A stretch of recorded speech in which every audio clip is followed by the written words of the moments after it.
Hello, everyone. Welcome back to the RationalInvestor.com's Crypto Countdown, Crypto Top 100 Review, Crypto. What the heck do we name this silly show? I don't know. A year and a half or so.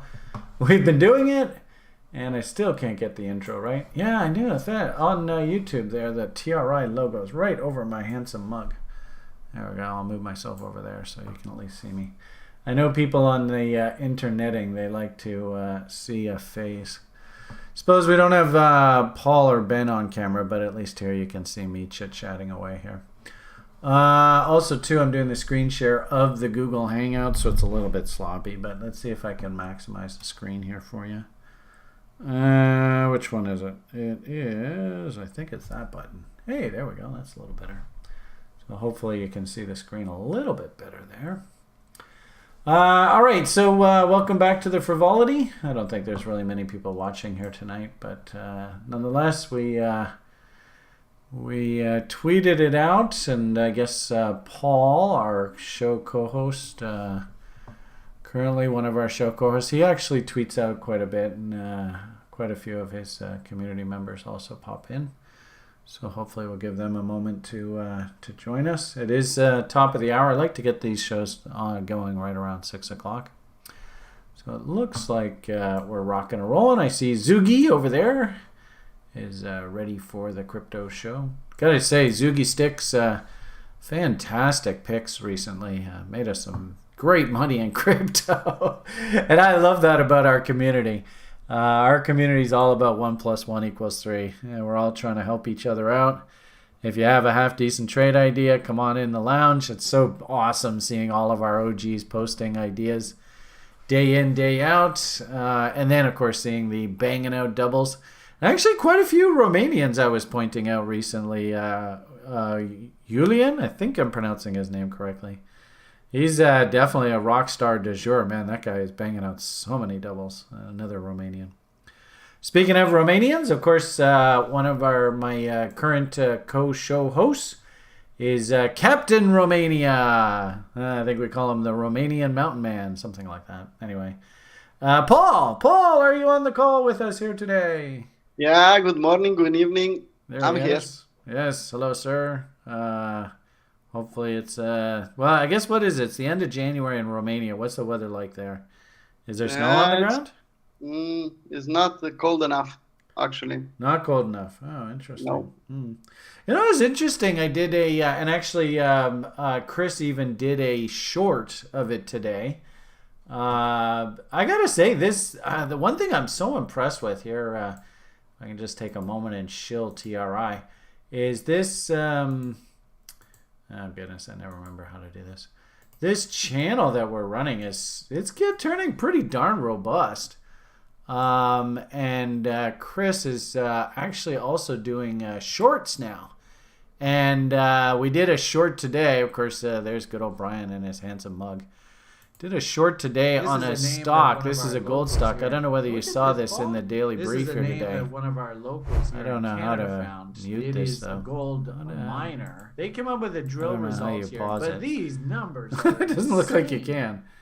Anyway, this company, Dundee Precious Metals, they had 40 meters of 60 grams per ton. And like 1.5 meters of 21 grams per ton gold in your next door neighbor in Serbia. So I thought of you when I was talking about this gold stock today. Anyway, so we had a fun little presentation on that. And I gotta say, through the darn, the market was kind of wishy-washy today, so it's kind of a little up and down. But that darn gold stock keeps moving up. Oh, Jesus. I mean, the results, this is the stock here. It doesn't surprise me that the stock is just launching here. Because, man, you just don't see those kind of numbers every day. That was insanely bullish. So anyway, I was thinking of you when I was talking about this. You your next door neighbor, Serbia, which is interesting because this is the country to the west of you, correct? Yeah. Do you ever go to Serbia? Is it a nice place to visit? No? No. I don't even know. Anyway, I guess they got a bit of gold in the ground there, eh? Wow, holy moly. So anyway, I was thinking of Paul when I was chit-chatting about that. Romania has a lot of gold, but they don't let exploit the gold. No gold explorers, eh? Yeah. Well, anyway, welcome back to the show, and of course we'll get a nice report from Paul probably pretty shortly on what he and his group are doing in the crypto space right now. As well on the call, we have our Floridian, actually, if I understand correctly, a fan of flying in airplanes, right? Is that how it goes? Anyway. Ben, how are you doing this morning? Actually, first off, Ben, are you here this evening? I sure am. Hey, there he is. Hey, buddy. Yeah. Not a fan of flying airplanes. Ben was telling us, he's not, like he just said there, not a fan of flying, and unfortunately, I think, did you say maybe come down with a little bit of a bug or something? So, yeah, it seems to be a pattern. Every time I fly, I catch something. All right.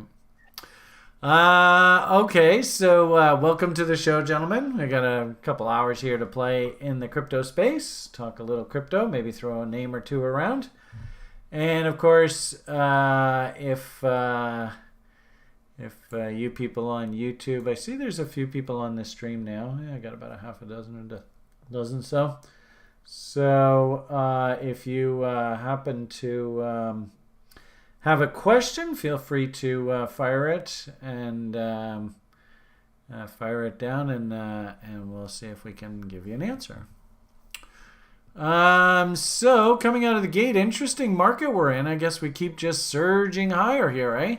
Remarkable how since basically January 4th, we've put on, better part of about $10,000, eh? Where the hell are we in crypto right now? What exchange do we use to track this? Do we use Stamp? Do we use Binance? What do you guys use for this? You remember off the top of your head? Does anybody know? Typically Bitstamp. Stamp? All right. Yeah.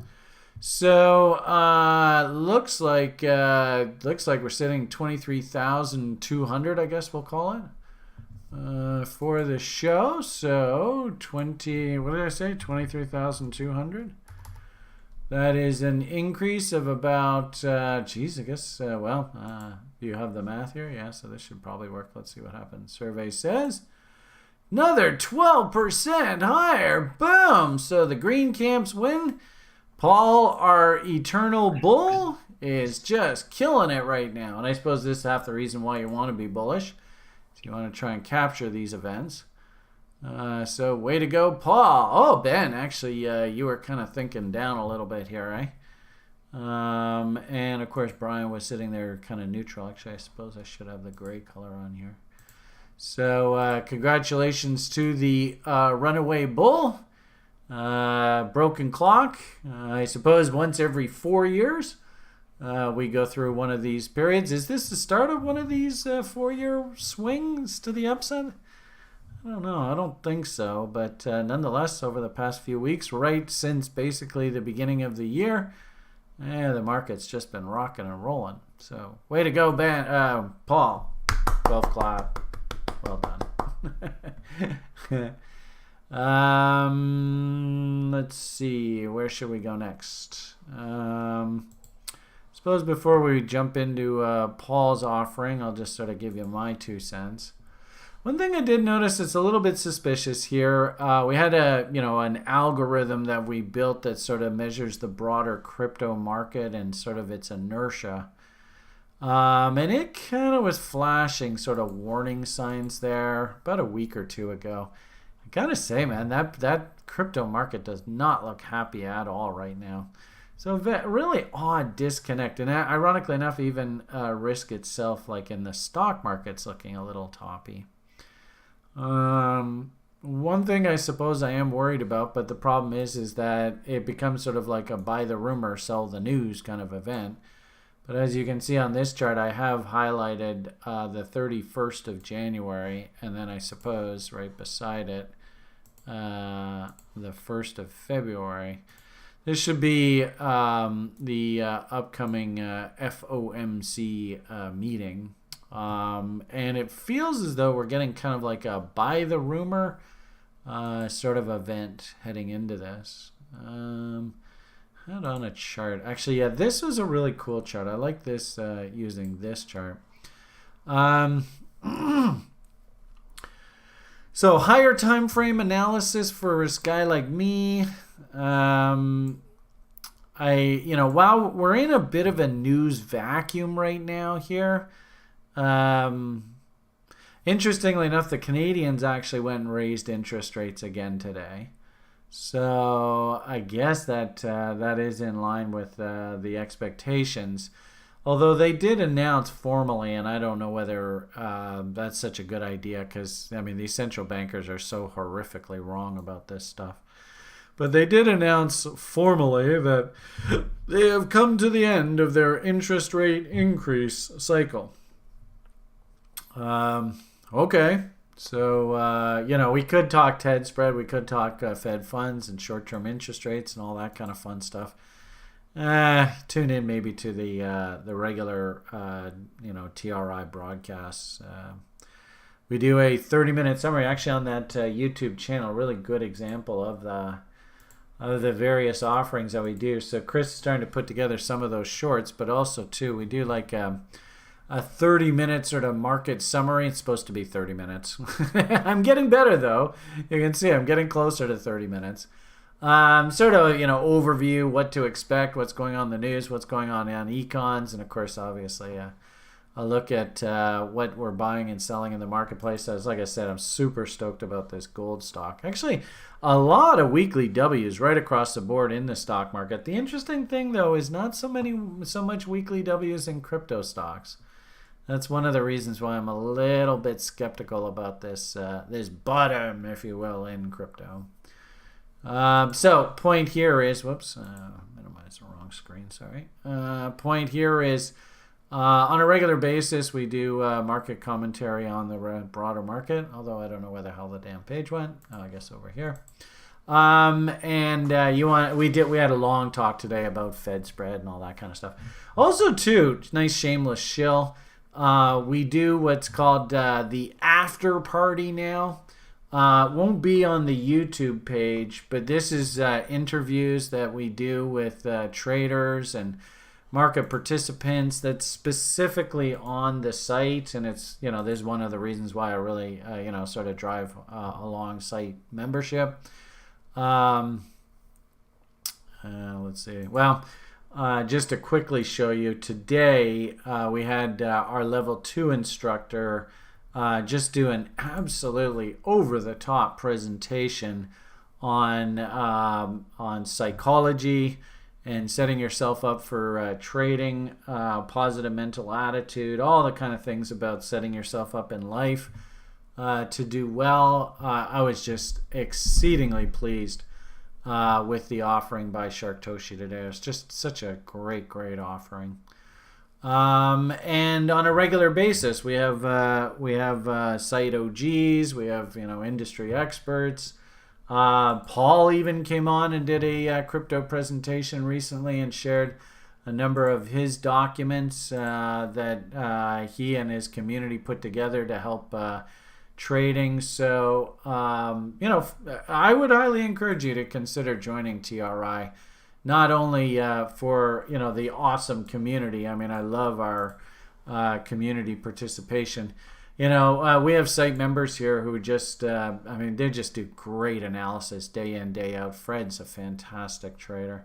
They got Cotter. Cotter's a character. You often see him he's probably on the call here on the YouTube chat. Great guy. Absolutely great guy. So anyway, point of the matter here is I just wanted to give him a shill and, just highlight Sharktoshi did just a fantastic job, and we do these after party videos.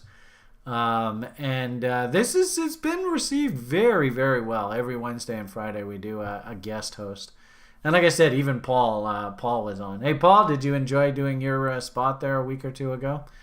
Yeah. Yeah, it was really good stuff. Yeah. So I suppose one of these days we'll have Ben on, and he'll tell us a little bit about some of his.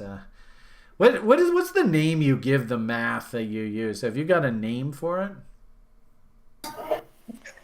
Nah, it's just reverse engineering Raper shit. We got to come up with a name for it, like Paul's crystal ball or something like that.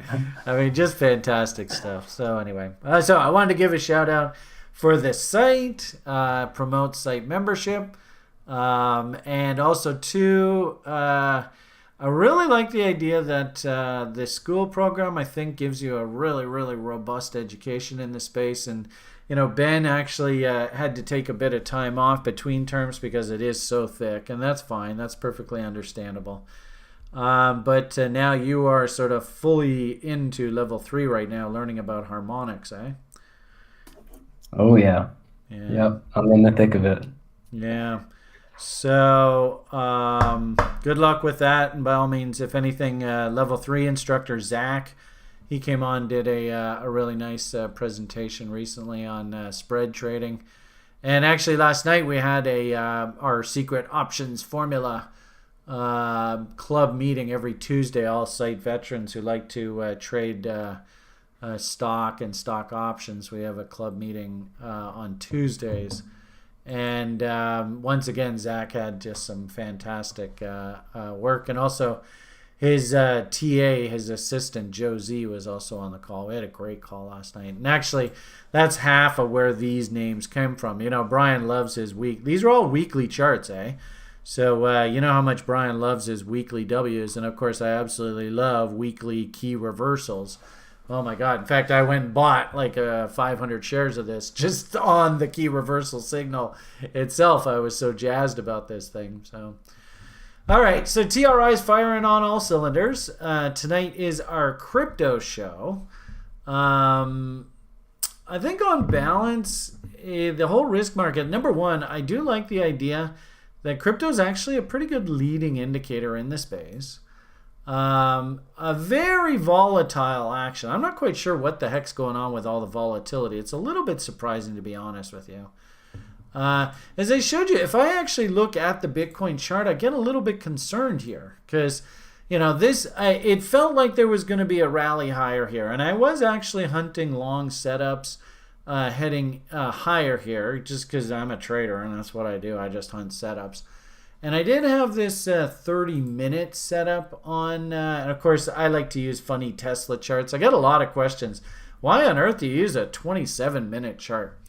And there is a logic to this. I do like, Mr. Tesla himself said that everything reduces down to threes. And if you think about the universe as like everything is built on triangles, that's sort of like the base of logic of how the universe is built.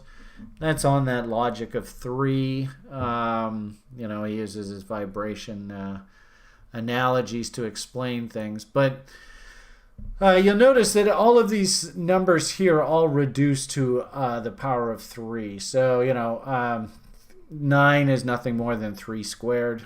And then, it's so funny. Years ago, Christine Lagarde almost gave away the fact that she's part of sort of the kind of like the Freemasons, cabal kind of thing with her talks on numerology, and and how 2014 was supposed to be a very important year. So, I mean, I'm not going to get into her numerology, but the point here is 2 and 7 is 9. 9 reduces down to 3. 81 minute, 8 plus 1 is 9. 9 reduces down to 3. 243 minute is 2 plus 4 plus 3 is 9, which it reduces down to 3. Thank you, Bob. So the point here is that the reason why I use these particular numbers is I like how they all sort of derive down to that 3. But also, too, I use these odd numbers because, unfortunately, in the game of speculating, what you're really doing is you're kind of playing game theory, right? It's almost like you're sitting at a poker table. And unfortunately, and I've been in this game long enough, I've seen that, there are like what we have to understand, especially with something like Bitcoin, is the institutions are going to encourage the public to come in and buy the tops of markets. It's just what the public does. And sadly, of course, it's a bit mindless. But the public doesn't understand what they're doing. And they just, they're just trying their best. They're just being humans. Punch a clock at whatever job they do and, just sort of try and get ahead. So, we got to jazz the public to get all bullish up top here. And institutions are selling to them. And then conversely, when price is dumping, any of these cycles, it doesn't really matter. They're all the same. But when price is dumping, say here, right, they got to convince the public to sell because they want to buy in size. And if they want to buy in size, let's say, $100 million worth of Bitcoin, how much selling do they actually have to get? Because keep in mind, Joe Sixpack, he doesn't have $100 million in Bitcoins. He's got maybe one Bitcoin. So that means I got to get 100 million public to all panic dump and sell for me to be able to buy 100 million on the buy side. So you often get institution players. And keep in mind, I hate to say it, and I probably sound like a broken record, but and actually we were even talking about this earlier, Ben and I. It might take me a minute to find this because this is a way back now. But the guy who I think is sort of the brains behind the whole FTX debacle. I mean, I think Sam Bankman-Fried's like somewhat intelligent, but I think he's either he is incredibly brilliant and he's pulled this con job off on the world, or he's sort of intelligent and he had a pretty good idea, and other people in his life really, they were the ones that really jacked this thing hard. I don't know. It's tough to say. I suppose only time will tell. But, there's a gentleman that I kind of think is sort of the guy who's really guilty about all this stuff. And he has like a history of being a con artist in the poker industry, in the online gaming industry now. They convince regulators that it's not gambling, it's gaming. I mean, what a crock of shit, eh? Anyway, I'm trying to find his ugly mug for you. You all know who I'm talking about, the poker guy with the glasses. I know you're in here somewhere. Come on, buddy. Where are you? Where are you? Come on. I know you're here. I know you're here. There he is, jerk. So I think that it's these kind of guys that are really out to get you. And he's the type of guy where he wants to buy 100 million.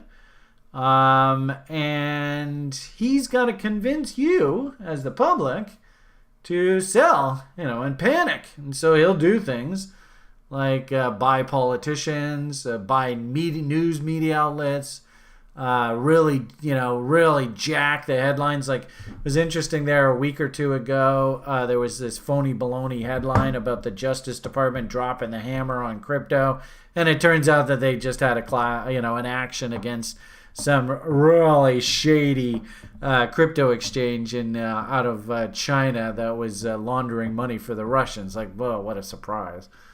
Anyway, so the point here is that these guys, like this guy, he actually had the ability to look at people's poker hands while he was playing poker with them. I mean, talk about a crooked playing field. So is it realistic that that guy would maybe buy a little bit of Bitcoin and then maybe sell a little bit of Bitcoin, then maybe buy and just paint the chart, maybe like a 10-minute chart or an hourly chart, something that the public would see and the public would just default to make it look a certain way? So where am I going with all this? If I use these really weird time frames, then in essence I'm getting a very unique look at the market. Very few people are going to be looking at this price chart from this perspective. They just won't. I mean, daily chart, okay, fine. But like a 81-minute chart, I doubt many in the public or even any institutional people will actually look at this price chart. So it gives me a very unique look at the market. Does it serve me well? I don't know. I'm kind of experimenting with it. I'm always a student of the market. I'm always testing things out, kicking the tires, that kind of thing. So just to explain, and I suppose I'll even maybe just like piece this video out for future, and I'll maybe make it like a 1-minuter, like a Google Shorts, and then that way anybody who asks, I can just give them the link and just watch this video and explains why. So there you go. I don't know whether that's helpful or not. But anyway, at least hopefully it gives you a better idea of what it is that I was thinking here.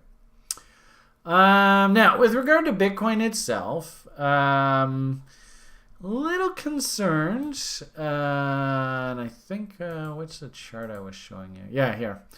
This is actually what they call climbing the wall of worry, especially when we came right out of the new year. And I suppose you could argue that, well, this is a big fat W, and so you can start drawing Feigenbaum levels off of that. This is chaos theory. It is interesting in previous FOMC following those events, there are big dumps in the market, and I guess I'm kind of thinking that I don't see any reason why this would be any different.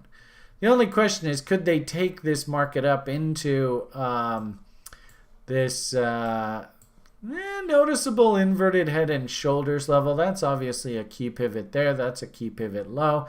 So low to high trend line. This actually will stand out to a lot of institutional guys as a pretty important. If I wanted to sell this previous market structure failure, I would want to be short there. So, and really ideally, I'd love to be short up here off of these clotheslines.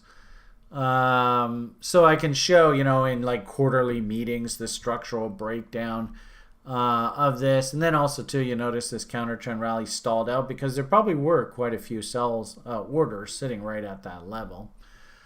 So it just seemed to me that number one, Julian, one of the TRI principals, he came out recently and said, I think all they're going to do is they're just going to go after these weekend liquidity pools where there's a whole bunch of people that did buy here and they would love nothing more than to sell and get out at these levels.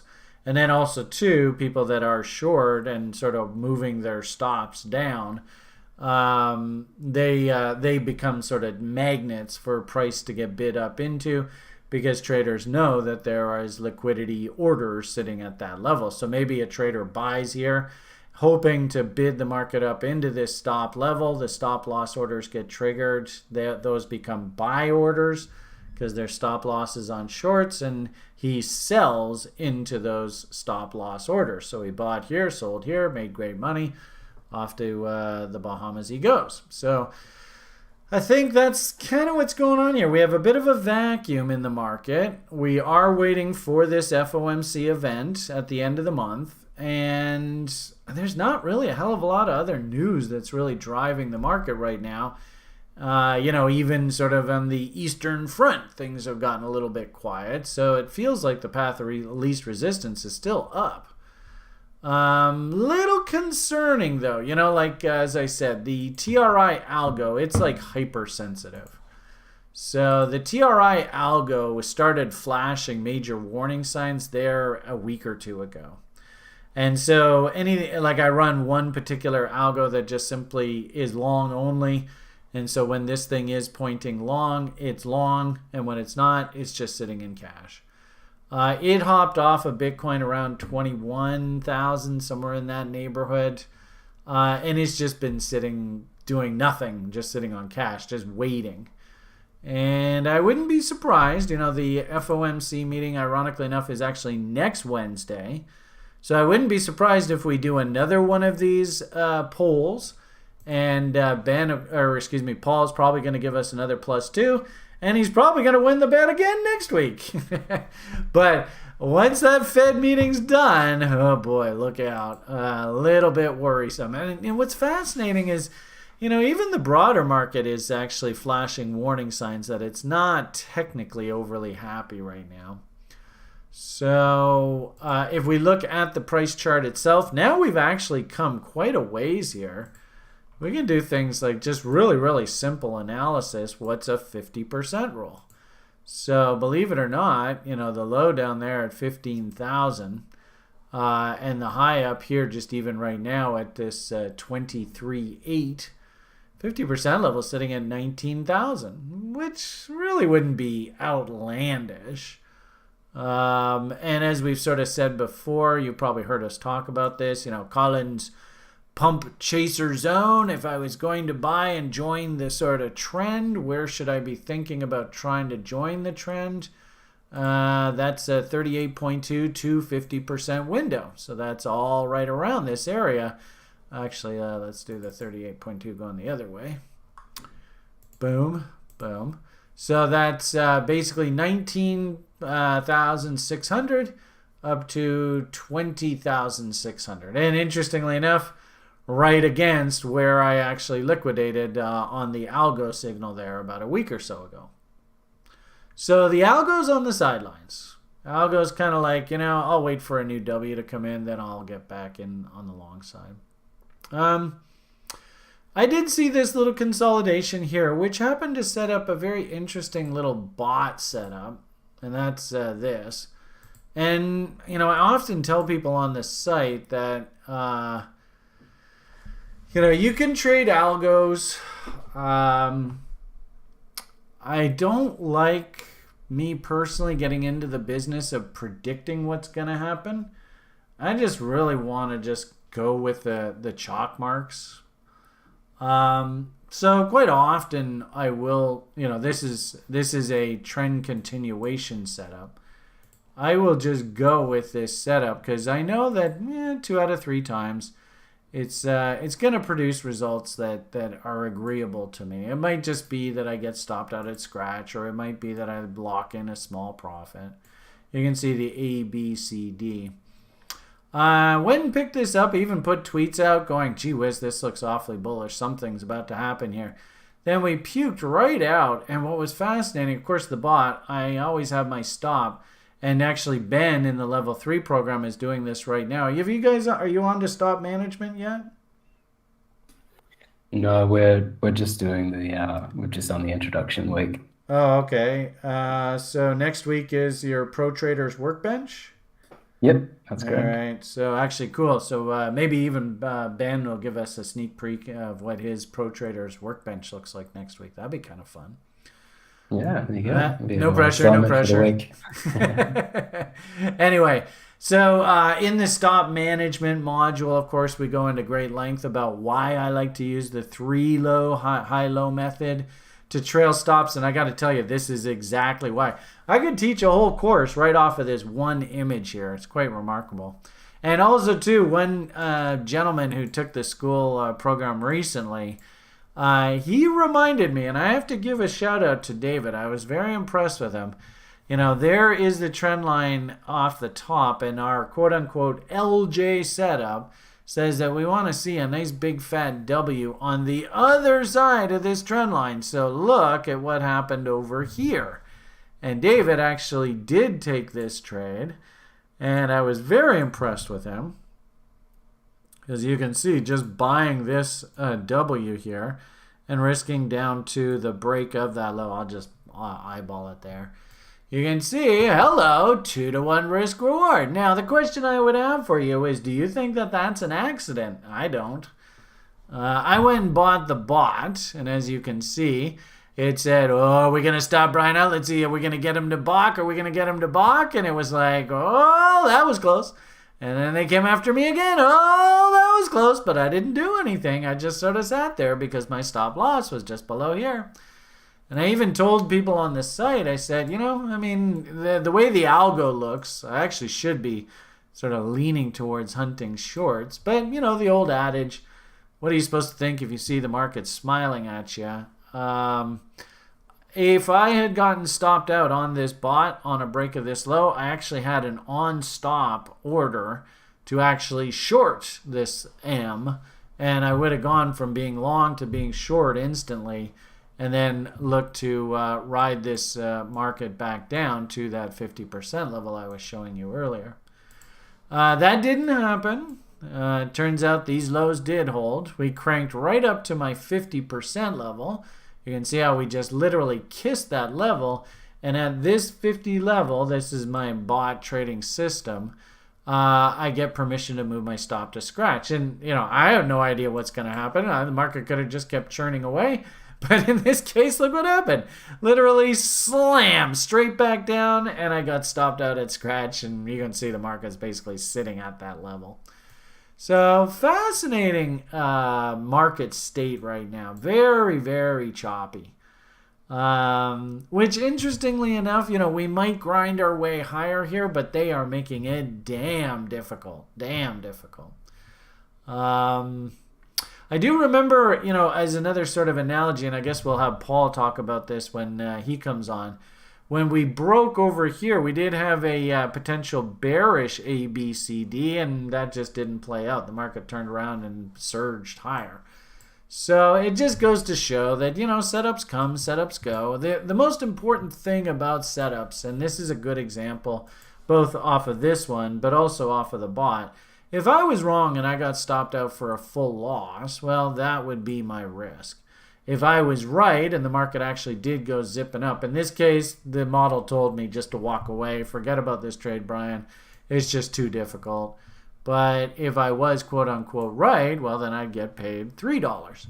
So I would call this, this is just a scratch trade. That's just the way it goes. But it does look to me like the market's trying to point higher. I mean, we did make a higher high here.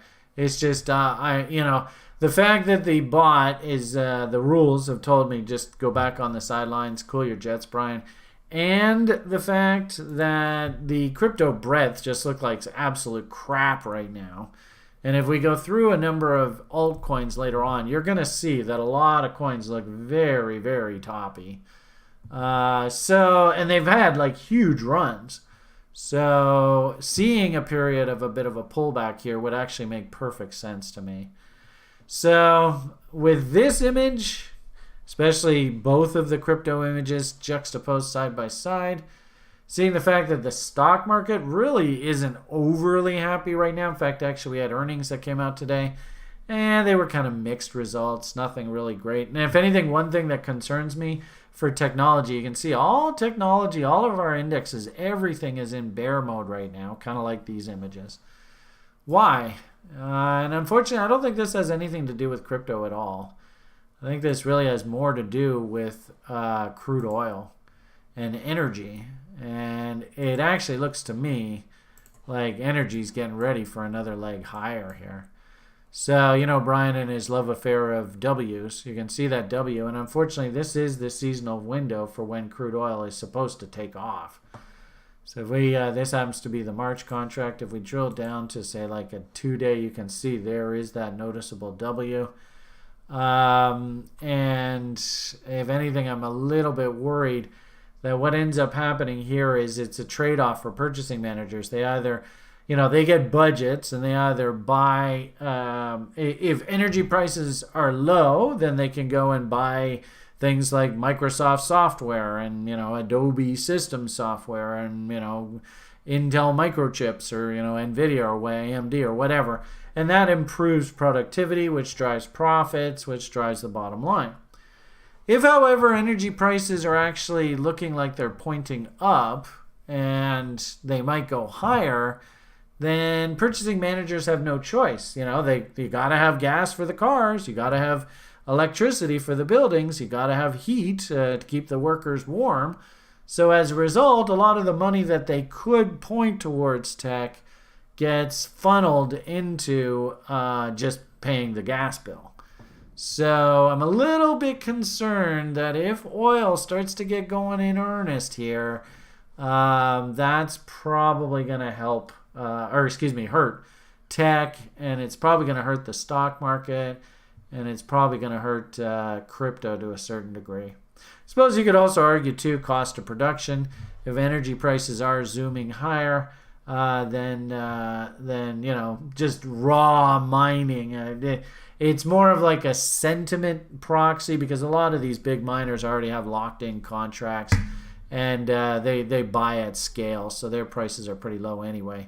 But the narrative, higher energy prices, higher cost of production, lower profit margins for crypto stocks and stuff, I I can hear that argument and it makes sense to me.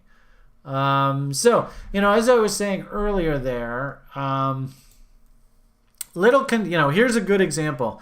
This was one of our site members, Zugi, just fantastic picker. The guy knows his shit, and I love working with him. He's got a beautiful spirit. He convinced me, I don't know if he convinced anybody else, take a real good look at this thing down here. And okay, down here, it's totally awesome. But up here, you're going to come in on the buy side up here? I don't know. That's a little dangerous. There's a bunch of names that look like this. And this is what I mean by the market could take some time to cool down. You can see, one good example that I like to use, I teach in the education program, is interpreting volume and money flow. And you can see there was a huge surge in buying interest. Then you notice on this next leg higher, not as much. And now, floundering up here, we don't have anywhere near the buying interest. That's got to be a warning sign. You also notice too, RSI, readings, the classic interpretation of RSI, readings above 70 are overbought. Readings above 80, you should run for the hills. This at a reading, it got as high as 87 there. That's pretty darn overbought. And then I actually built this indicator specifically when I was a stockbroker to try and sort of identify when markets are overbought. And you can see when this yellow line gets sort of, and this happens to be a Williams percentage R indicator, so the math is a little bit funny. But quite simply, minus 20 or higher is overbought, minus 80 or lower is oversold. What we like to call stupidly overbought or stupidly oversold. And typically what would happen is, of course, my retail customer base as a retail stockbroker would be calling in and selling when Willie was stupidly oversold. It was just so normal. It was ridiculous. And now, conversely, you can see Willie is painting minus 18. So that is lower than minus 20. Higher than minus 20. So Willie is officially stupidly overbought. So really good example. Buying interest is waning. Market is overbought. We actually have a bit of a divergence there in RSI. And this is not alone. This isn't like this is the exception. This is actually the norm. So if we go to Bitcoin, you see basically the same thing. Where we've had a huge run. You can see the buying interest is waning. You can see our OBV indicator will actually flash the bulls are falling asleep signal if we do an update less than 1.69 thousand coins here over on Stamp. You can see here, actually MACD histogram is clearly in bearish divergence.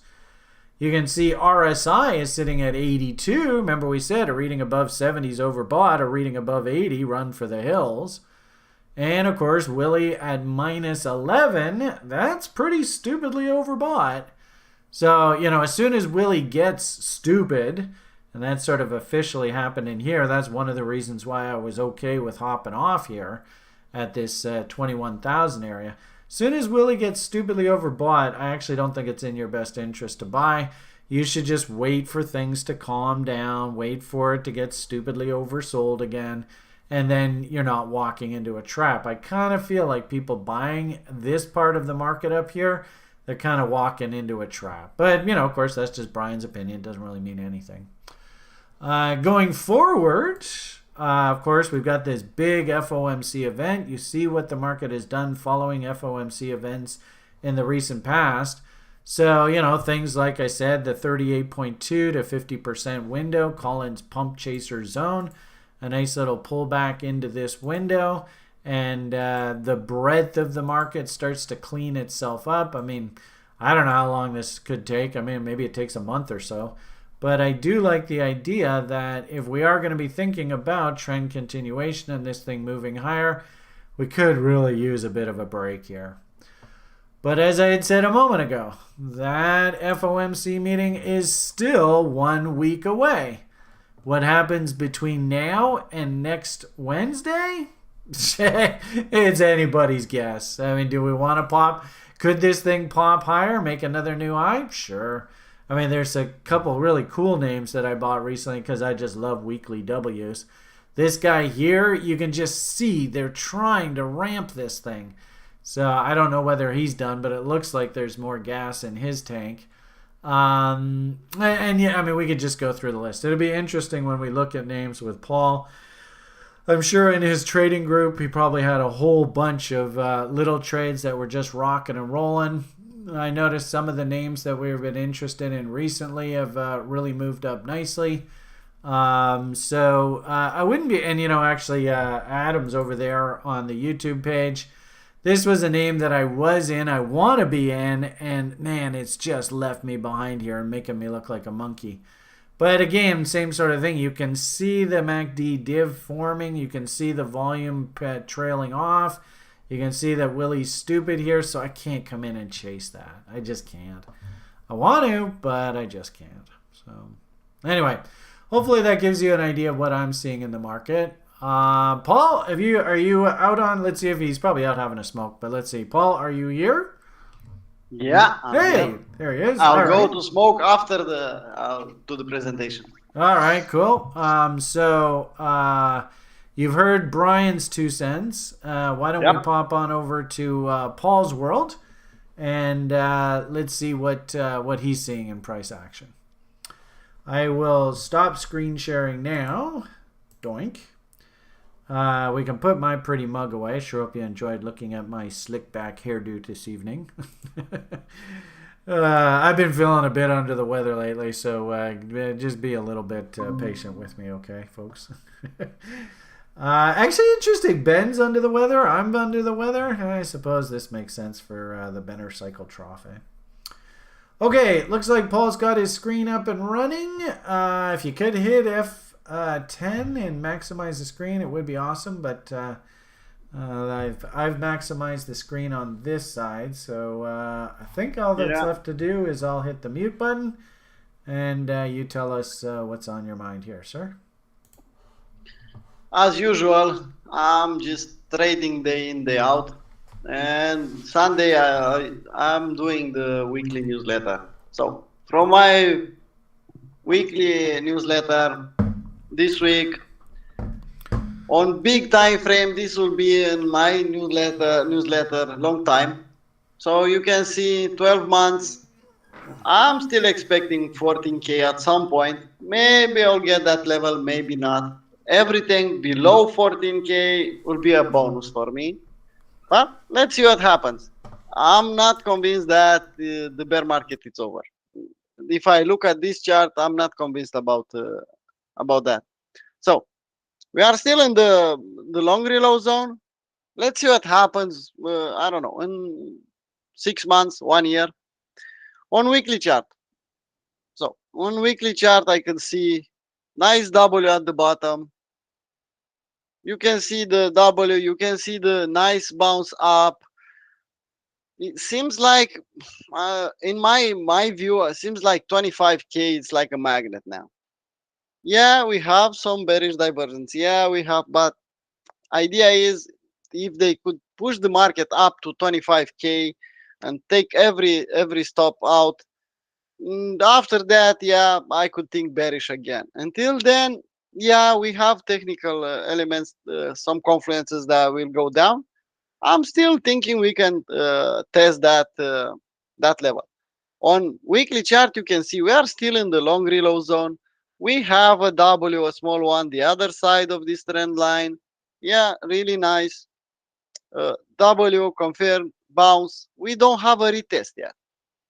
Usually a W like this is not going straight up. We'll do a retest and then start over again. Only thing I could do now, and with looking at this chart, I could draw a reload zone from the bottom to the top and just wait in the long reload zone to hunt along, to invest some Bitcoin, and maybe even below. If we were lucky, maybe we will get 14K, maybe below. We don't know yet. On daily chart, on daily chart, Sunday, we already had, you can see 25K to 15K. We already had the short reload zone close to 78.6. We managed to keep that level even Monday, Tuesday. Yeah. at this level is nothing you can buy on daily chart. The price could go do an AB equals CD and go to 25K, but will be a nice shorting opportunity for me. To buy now, where I should put my stop loss on daily chart? All the way down here, I have less than 1-to-1 until the 25K. So it's not a setup for me. If I don't have 2-to-1 risk to reward, I'm not taking any trade. I'm still thinking, let's wait a little bit. Let's this move finish, put a nice long reload zone, and let's just wait in the long reload zone. You can see I draw the reload zone. Now it's a bit higher because we managed to go about 24K, 30, 23, 800, something like that. But the reload zone is not too much different. So 18.5 will be 61.8. And you can see 18.5 matches with this middle W, middle part of the W, Wyckoff check level. So could be a nice level to watch. Not now, but let's wait this bounce. Let's call it that way. This bounce to be over, and we'll see how much we can retrace back. Indicators, even from Sunday, you can see we didn't have a confirmed MACD divergence Sunday, but now we have. So you can see weakness in MACD, same weakness in RSI. Really, it's overbought. Yeah, OBV was playing catch up with the chart, so nothing special on OBV. 1 4-hour chart, yeah, close to 78.6 at least. That was Sunday, yeah. I was thinking consolidation in this area, and maybe we'll do a retest to 21K on this level. We didn't have that. Price didn't go down almost at all, but you can see this is the price action on 4-hour chart, and you can see the indicators on even from Sunday. Yeah, so we have bearish divergence on MACD, RSI, nothing on OBV. Wheelie was overbought. So my idea was don't buy, don't chase, just wait, cool your jets, wait for a clear setup. If I'll get a nice setup to the downside, okay. If not, I'll stick with day trading and scalping. I love scalping and lower time frames, so I'll have something to do. I'll find a setup on lower time frames if I don't find anything on 4-hour chart. So now I'm in the same position on 4-hour chart. Yeah, we had a $1,000 move up, back down again. Could be the top, but I'm still expecting another move higher, maybe to 25K to finish this bounce. Not even now on 4-hour chart, nothing to do. So Bitcoin dominance on higher time frame on 4-day chart. As you can see, Bitcoin dominance. Well, even from Sunday, I was seeing the bounce going to short reload zone. We touched 61.8 and we back off a little bit. But still, from this point, when I see the short reload zone, I'm thinking I should pay attention to the Bitcoin dominance. If I see a M on 4-hour chart, maybe a daily chart M, I could think, yeah, it's okay to pay attention to altcoins on 4-hour chart or daily chart, or even lower 1 hour to frame a nice setup. We are at 44.40 at this point, so yeah, close to the short reload zone. We touched 61.8, back off a little bit, but no M yet. We don't have a clear M, not even on 4-hour chart, not to mention 4-day chart. I don't know, we can go to 78.6 even, or even higher to the top of this range. Step by step, level by level, when I'll see an M, we have some location now, maybe we'll go a bit higher. When I'll see an M, I'll have everything I need. I could go and hunt on altcoins. So, Ethereum versus Bitcoin. At Sunday, range, I was thinking, yeah, we can do a retest of this lower part, 0.06. But in the same time, you can see I draw a bot setup. So we had a 1 low, 2 lows, 3 lows, 4, 5. Seems like the range was the game because the market just go down to the middle of the range until now, and we are still at the middle of the range in this area. Nothing to do on this one. It's just ranging. Bounce back down in the middle of the range. Even on lower time frames, I took a look earlier. Nothing to do. Total two. I don't look at total one. I usually look at total two. Everything would except Bitcoin. So same idea. Like I don't know. I'll spoke about this range from long time ago, from last year. You can see the range. Yeah, drop down, bounce, and we are just keeping the price action in this range. Now we have the trend line. We have a break this the other side of the trend line, but I don't see any W. Yeah, I don't see it on 4 days. I don't see it on 1 day. It's just a bounce from the bottom of the range. Yeah, you can see someone push the market up in this area. Someone pushed the market up in this area, and now did it again. Yeah, until I'll see on this time frame on 4 days or even higher, I'll see a clear W, a wide one. I don't think the bear market is over. Yeah, we managed to get through this hard part only down to a consolidation phase. You can see now we are just moving sideways. But this sideways move could be even dangerous and even more boring than the going down phase. Could take longer. It's harder to trade if you are not a range trader. So let's wait for a clear W if you want to think, yeah, bull market is back. Maybe in the summer, maybe in the fall, maybe at the beginning of next year. I don't see it now. When I'll see it, I'll try to play accordingly. Reports for this week, not too many big impact news. So what we have today actually on my time zone, we have good orders and growth rate. Yeah, GDP growth rate. And Friday we have personal income, personal spending, and another one. This site where I took this screenshot is not so precise. There are other better than this one, but I'm used to this format, so I'll keep putting this one. So tomorrow.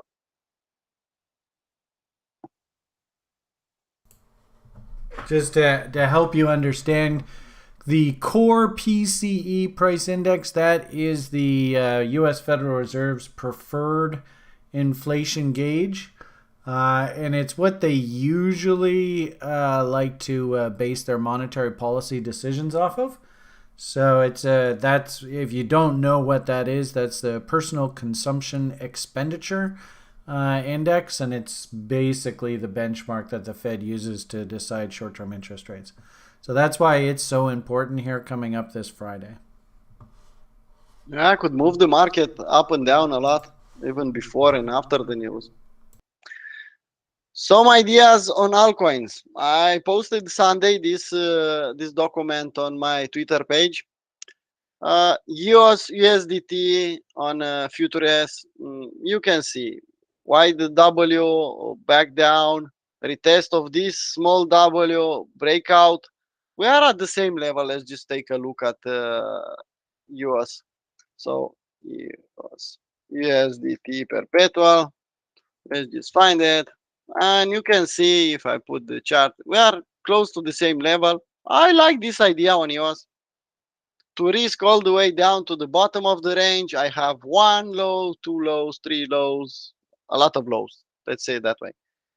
Yeah, and I'll just I'll take my profit at this level, at 50% level, something like that. If the market wants to give me a bit more in the short 3 low zone, okay, I could trail my stop loss, close some at this level, and then trail my stop loss on the rest. So I still like this idea. Bullish divergence in this move down. You can see the OBV broke the trend line. Back down, retest W, and off again. I like that. I really like that. I don't like that really it's close to overbought territory, but let's see what happens. Yeah, it could take a while. It's on daily chart, so it could take a while this setup to play out. Let's take a look at the next one. So this was EOS on daily chart. This is waves on 4-hour chart. So let's take a look at bot setup. So let's take a look at waves, USDT perpetual. Let's see. Just a second to change something. Let's put 4-hour. As you can see, I was waiting in this area. We didn't have the third low was exactly at this level. I didn't like that. We didn't hit 50%. So yeah, it's okay to play this setup. In my opinion, I will play it. If it doesn't go above 50, I'll play this setup. AB equals CD, one low, two lows. Now we have the third one. Nice breakout from this level. Another small W. I'm okay with playing with this setup. Some guys I know Brian likes to close the trade if will hit 50%. If I don't have a proper retest of the entry point, I don't like to do that. But it's just my way. I'm a bit. I like to risk a bit more. So I'll if I don't have a retest of the entry point, I'll not move my stop loss at scratch at 50%. I'll wait either to go higher or to stop me out. If I have, like in this case, you can see move up, move close to the 50 line, back down at the entry point. Now, if the market goes up again at this level of 50%, I'll definitely move my stop to scratch. So this is waves. And another one, I guess I have Unfi or Unfi, something like that, the name. Let's take a look. So Unfi, USDT, perpetual. Same idea. I don't remember exactly. I have to take a look again on what time frame I had on daily chart. So I have to switch back on daily. Let's zoom a little bit. Pretty simple idea. Nice W. You can see the consolidation. A small W, a bigger one. Breakout in this area. If you take a look at indicators, you can see bullish divergence all the way. Nice consolidation, long one. We had a nice bounce before that. I don't look at the overall market. I don't think even I have all the chart in here, but you can see from the middle of the year last year, yeah, I could see I don't know, a 50% maybe. But until I'll get to that level, let's play something even more simple. So let's take the high from the August. We have this one. And our frame, you can see 2 to 1 until the 50% level. Yeah. And I could trail the rest, or I could put two setups. I could put another one with to play all the way up. Maybe if we're lucky, we can go all the way up and 50% of this entire move. I don't think we'll go that far, but it's an altcoin, and you know altcoins. Uh, if you look back, when I saw you saw this W, you didn't think this W will get you so much reward. So it's better to have a wider perspective on some altcoins because they do wild things to the upside and to the downside. So was just my idea about this chart. What?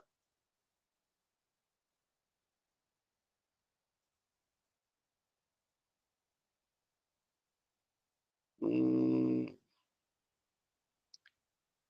no, on this one, you mean? Yeah, one second. I guess I have 33 or 38. I could change.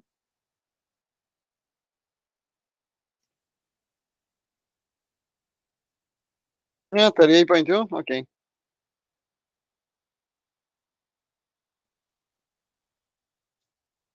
Uh, to flip it around because I have 50 line and 38.2 is below. Okay. Yeah.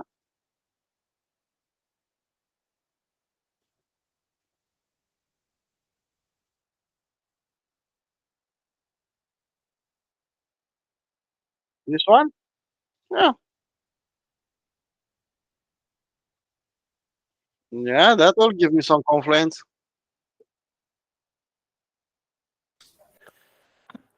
Hey, Brian, sorry to interrupt. We're getting some messages on the chat just saying that people can't hear you.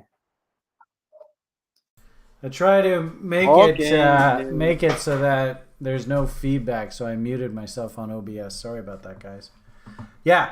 Okay. So I was just suggesting to Paul if he wanted to see a clearer sort of hit of his 50% target, that he do Yeah. the Foggenbaum off of the bottoming range from early December to late December there, and then put on Collins' dump chaser zone. And lo and behold, look where 2.618 Yeah. falls. So So this is such a good example of confluence, right? Trying to look for multiple levels that are all pointing almost exactly the same level. So I thought you'd kind of enjoy that. Sorry for interrupting. yeah. No, it's okay. Yeah, really nice. So we'll probably hit 2 to 1. Let's see. At this level, if we want to go to the next level and to the next one, we don't know. Well, But let's at least, cross the first bridge when we come to it, okay? yeah. But my idea was 2 to 1 first, and if the market wants to give me more, why not? I could Yeah, well, close so what half should and trade the happen rest. here, what should happen is you can see that liquidity pool from the early November there. You see that high? Yeah, That nope, yeah, that high right there. So that high right there, think of all the guys that are sleeping on the couch that bought that candle and they're just desperate as hell. Please God, get price back to there so I can not have to sleep on the couch anymore. yeah, So 38.2, of course we know Mr. Ray Burchett. That's basically, he says you should expect that level to be tested. So my hunch is that on that liquidity pool pump test, you tag your 2.618. Then what usually happens is we'll sort of consolidate along the 2.618. If we reject off of it, then we come back down and we do the Benkoff check. yeah. And I've seen that happen repeatedly. So this is actually probably a good example. I don't know, is that double? Not quite, eh? Sometimes, if you're really lucky, you can get the 50% level in the 2.618 to be double your purchase price. And then that way you can sell at the 2.618 and then come right back in off the Benkoff check and just buy the whole position right back. This one's close. I mean, it's close. But It's a double if you bought if you the bought down first at double. there and Yeah, you're a killer that was trader. the trader. Yeah. Yeah. But anyway, so sorry for interrupting, but I thought the injection of the chaos level there might help sort of the audience see the target a little bit easier. Yep. All right. Please continue. I'll put myself back on mute. Sorry about that. So that's the last one. I don't know more than that on lower time frames. I don't like to. If you are scalping, if you are day trading, yeah, you can go on lower time frames and look at the altcoins. If you see some strength, if you see something, yeah, you can play a micro trend. I have the Holy Grail, the indicator. I like to play a micro trend with that one. But on 4-hour chart, on higher time frames, let's take a look at some altcoins on. Just 1 second. Let's just change this one to this. I'll let the daily. It's good enough. I have a long on this one, but it's something different. Somebody You can just see the asked, indicators. just before you move on from that chart, somebody just asked, why did I choose the chaos off of that particular level? So if you could just, go back to that last chart that you had on there, and then we'll talk about this. So hopefully you can see that that's a big fat W. Maybe Paul could actually move his, there's one of his fib lines that's just a little bit high. But you can see where the bottom there is that 3.295 number. Not a fib. Oh, what is that? Is that a fib? I don't know what that is. Yeah. So can you see to fall how this makes a big W?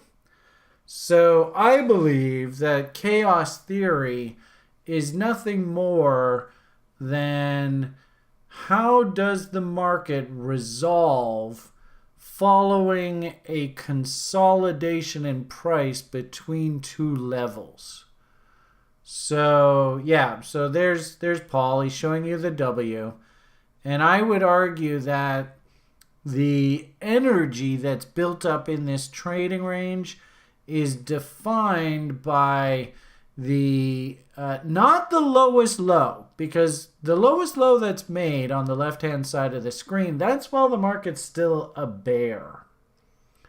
So here the market rallies away from the lowest low, which was made in early November, and buyers actually step back in and they start buying again. But then the market tops out there at the beginning of December. Why? Because the buying pressure exhausts itself. And the sellers start coming back and saying, nah, you know what? Now we're actually at a price that I'm agreeable to start selling again. And so the price gets driven right back down into the end of December. Is a lot of this tax related and has absolutely nothing to do with the fundamentals of this story?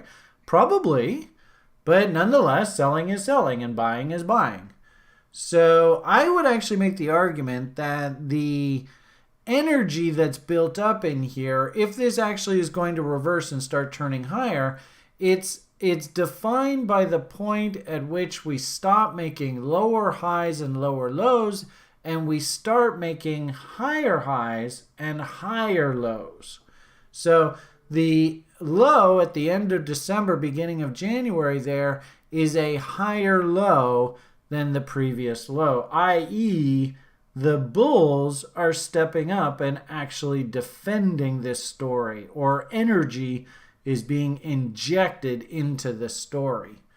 Now, if we resolve through the middle part of the W, then what that means is that the bears, they were energetic there, right where Paul's mouse is, but they've seemed to have lost the battle.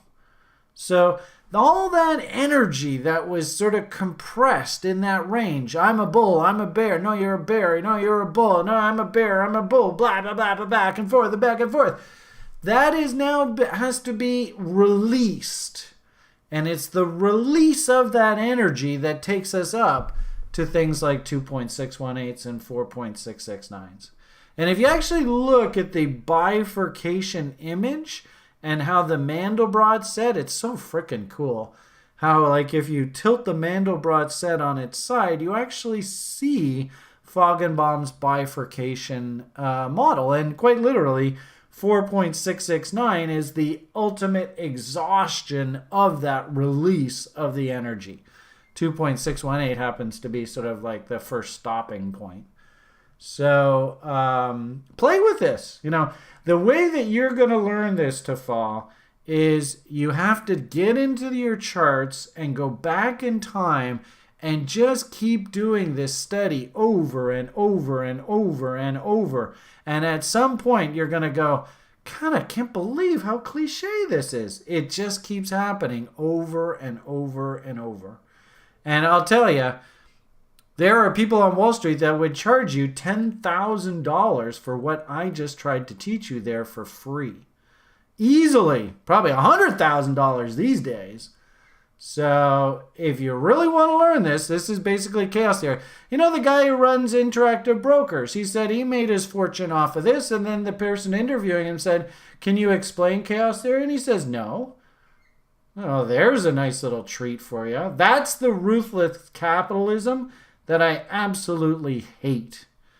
And what I just did there to try and explain how this works is how I'm trying to change this world for the better. So now that you all know this, it's your job to go out and teach the next guy this. Because it will change your life, and it will change everything the way you look at capitalism and participating in the market if you can listen to what I'm trying to teach you here. So anyway. Okay, done rant. Sorry about that. All right, continue on, Paul. Hey, I want to see what the next name was. The next name was super cool, so please continue. No, was the last name. I was looking I thought up. there was another chart that you were looking at. Oh. Yeah, I had this one. I managed to get a a nice scalp in this area. You can see in this area, I just managed to sneak in on lower time frames, but it's a different story. Well, and yeah, if you drill down to like say what, like a half-hour chart or something like that, I bet you see a nice bullish bot set up in there. You 15 can find minute, yeah, it could be that. 15. I don't know if it's a bullish bot, but you have the. There's the okay. Yeah. If you would take this one and this one, you will have something, but it's ugly right now. Okay. Well, it'd be cool if you articulated your setup. In fact, I even put this challenge to Ben earlier tonight. Ben's got this really cool way of looking at the universe that I've never seen anybody else do it before. And I said, Ben, you got to give a name to this logic. So if anything, I want you to give a name to your setup here, Paul, and teach me a new setup. I'll do that, but I have to I have it. I don't know. I don't have put it on the paper. All right. On altcoins, when sometimes I just go and scan altcoins. I see a potential reversal in Bitcoin dominance, and I'll go and search for altcoins with a lot of strength, and I'll just define with every technical analysis I know. I'm just find a way to define my risk. That's the most important thing. Yeah. If I could define my risk and risk 1% or 0.5%, doesn't matter anything else. Well, this is cool because you hear me barking about candle body lows for trade location, eh? Yeah. So put a horizontal line right on that exactly. right on that low Exactly. there. And here's another thing, all of you watching this video. I mean, talk about trade location, eh? If you'd come in off that test of those lows, you get a really, really small risk window, and wow, what a return. Yep. So there's your reload zone. But what you could do, and I think you told us that you did a short on crypto you could leave it at that, what you just did there, and then just do a reload zone off of that little W. And lo and behold, check where the reload zone lines up with Paul's candle body low for trade location. You think it falls into that reload zone? I bet it does. Yeah. Oh, we're all waiting with bated breath. Oh, what's going to happen? You got to flip it around now. Yeah, just a second. I have the same problem every time. Look at that. Yep. So could you build a trading plan that says I buy candle body lows and I'm going to risk against a break of the bottom, and it has to be a reload zone within a reload zone? I mean, wow, what a trade. I don't have to build a setup. When I see something like that, I know I have to take the trade. There you go. I know what I have to do. Now this is an interesting comment because actually Sharktoshi mentioned this in his presentation today. You have to get to the point as an individual trader, and there's no way this can be forced. You cannot force this. But you have to get to the point. I used to work with this guy, Ray Burchett. I tell you about 38.2s. He used to run a program called IDT, Intuitive Development for Traders. And you actually have to get to the point where you are exactly what Paul just said there. I don't even think Paul even realizes what he just said there. But that is the ultimate destination that you are all trying to get to. Where I don't even need a plan, Brian. When I see this happen, I've seen it happen so many bloody times. I have to take the trade, and if I don't take the trade, I'm going to be pissed off at myself. So I think that's what I just heard from him. I'm slowly getting to that point. It takes a lot of. I have some experience, but I still need more than that to get to that point. Now, this year, I put in my mind to don't use a fixed take profit. Just try to use a trail. Just trail the stop loss in profit.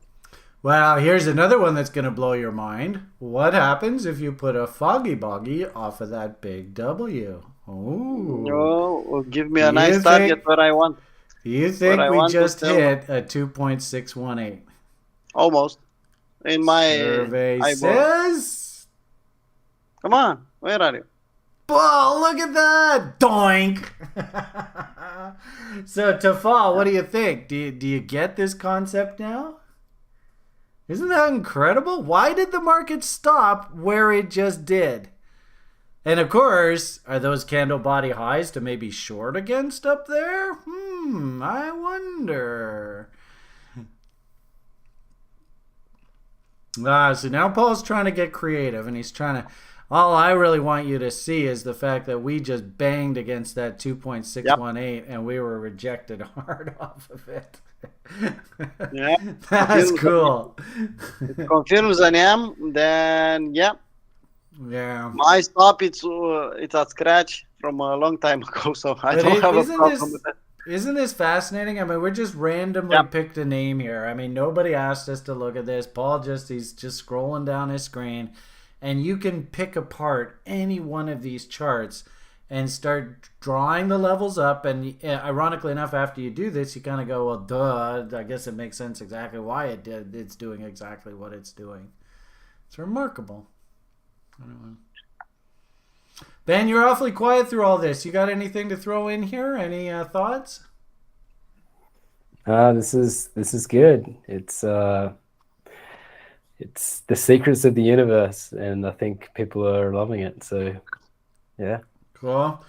Now, Paul or Ben right now is working on harmonics, so I would imagine we could probably have him start drawing harmonic patterns on these charts soon enough. That'll be cool. Yeah. All right, so there's a line that usually you say near the end of your presentation. I haven't heard it yet, so until I hear that line, then I know that you still got more to give us. Yeah, idea was pretty simple until you can see almost all the altcoins, they have this bearish divergence.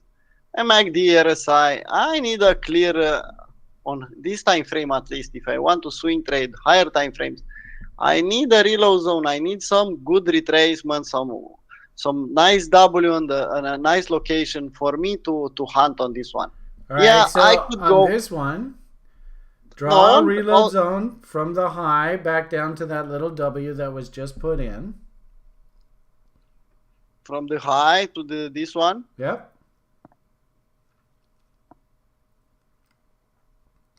And throw on your reload zones, because I think you're right. Yeah. All right. And now let's draw an AB equals CD off of the highs here. So we, from the high, do an A to B. All right, we'll hear from you in 5 minutes, Ben. Yeah, so there to there, and then project that off of our recent high. So here's another good example of that confluence idea. So as Paul was just saying there a second ago, notice the original double bottom, right? You could probably do horizontal lines off of those levels to give you sort of, Benkoff check levels to keep an eye out for. Yeah, that's I'm interested. The highest one, I want a Benkoff check. Right. You got your your AB equals CD. So now you can even see there's a nice window, and gee whiz, it's right around my favorite fib, the 78.6. Yeah, between 78.6 and 88.6 could be. If we'll do a Wyckoff check, it's good enough for me to put a limit order here and the stop loss all the way down here. So there's hit the level blindly without something else. Because you're absolutely right. This is what I'm kind of worried about with the market, especially heading into this Fed meeting, is it just feels like they're almost setting the market up to get bitch slapped here on the other side of this Fed meeting. Yeah, probably, yeah. If market going up before the news. So Tafal wants us to look at AGLD. Let's get Ben's take, or not Ben, Paul's take on AGLD. I think this is one that you and your crew likes to follow, isn't it? Does that look familiar? What is this? Is this a stock or is this a cryptocurrency? If it's a stock, then we'll look at it on a. Oh, okay, there you go.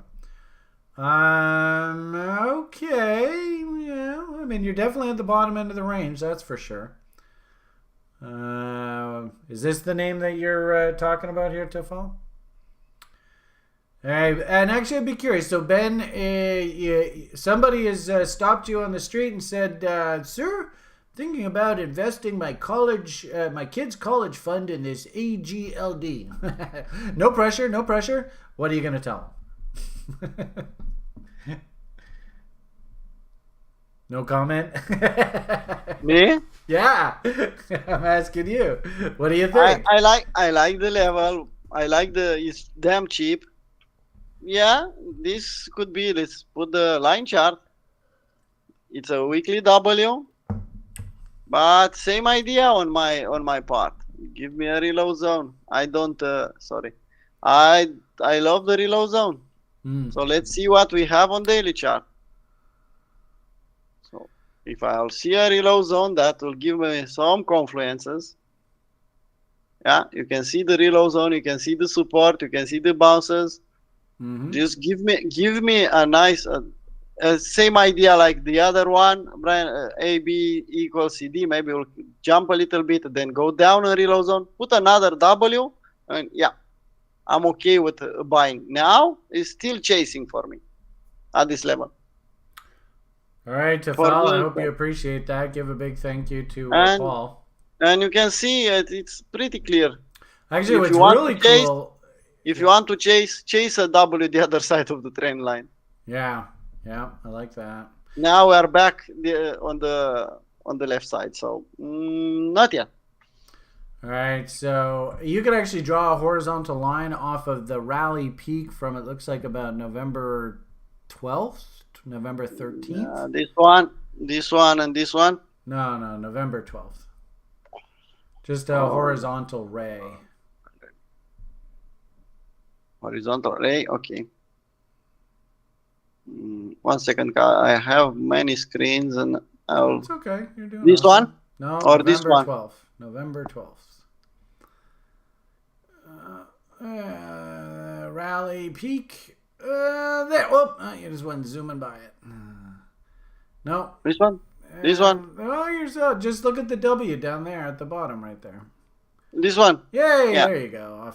I would do it off of the previous high, but nonetheless, that's basically the right level. Yeah, right in there. Yeah, it's the same level. So notice how that, because that's the original double bottom, and notice how that lines up so nicely with Paul's reload zone right now.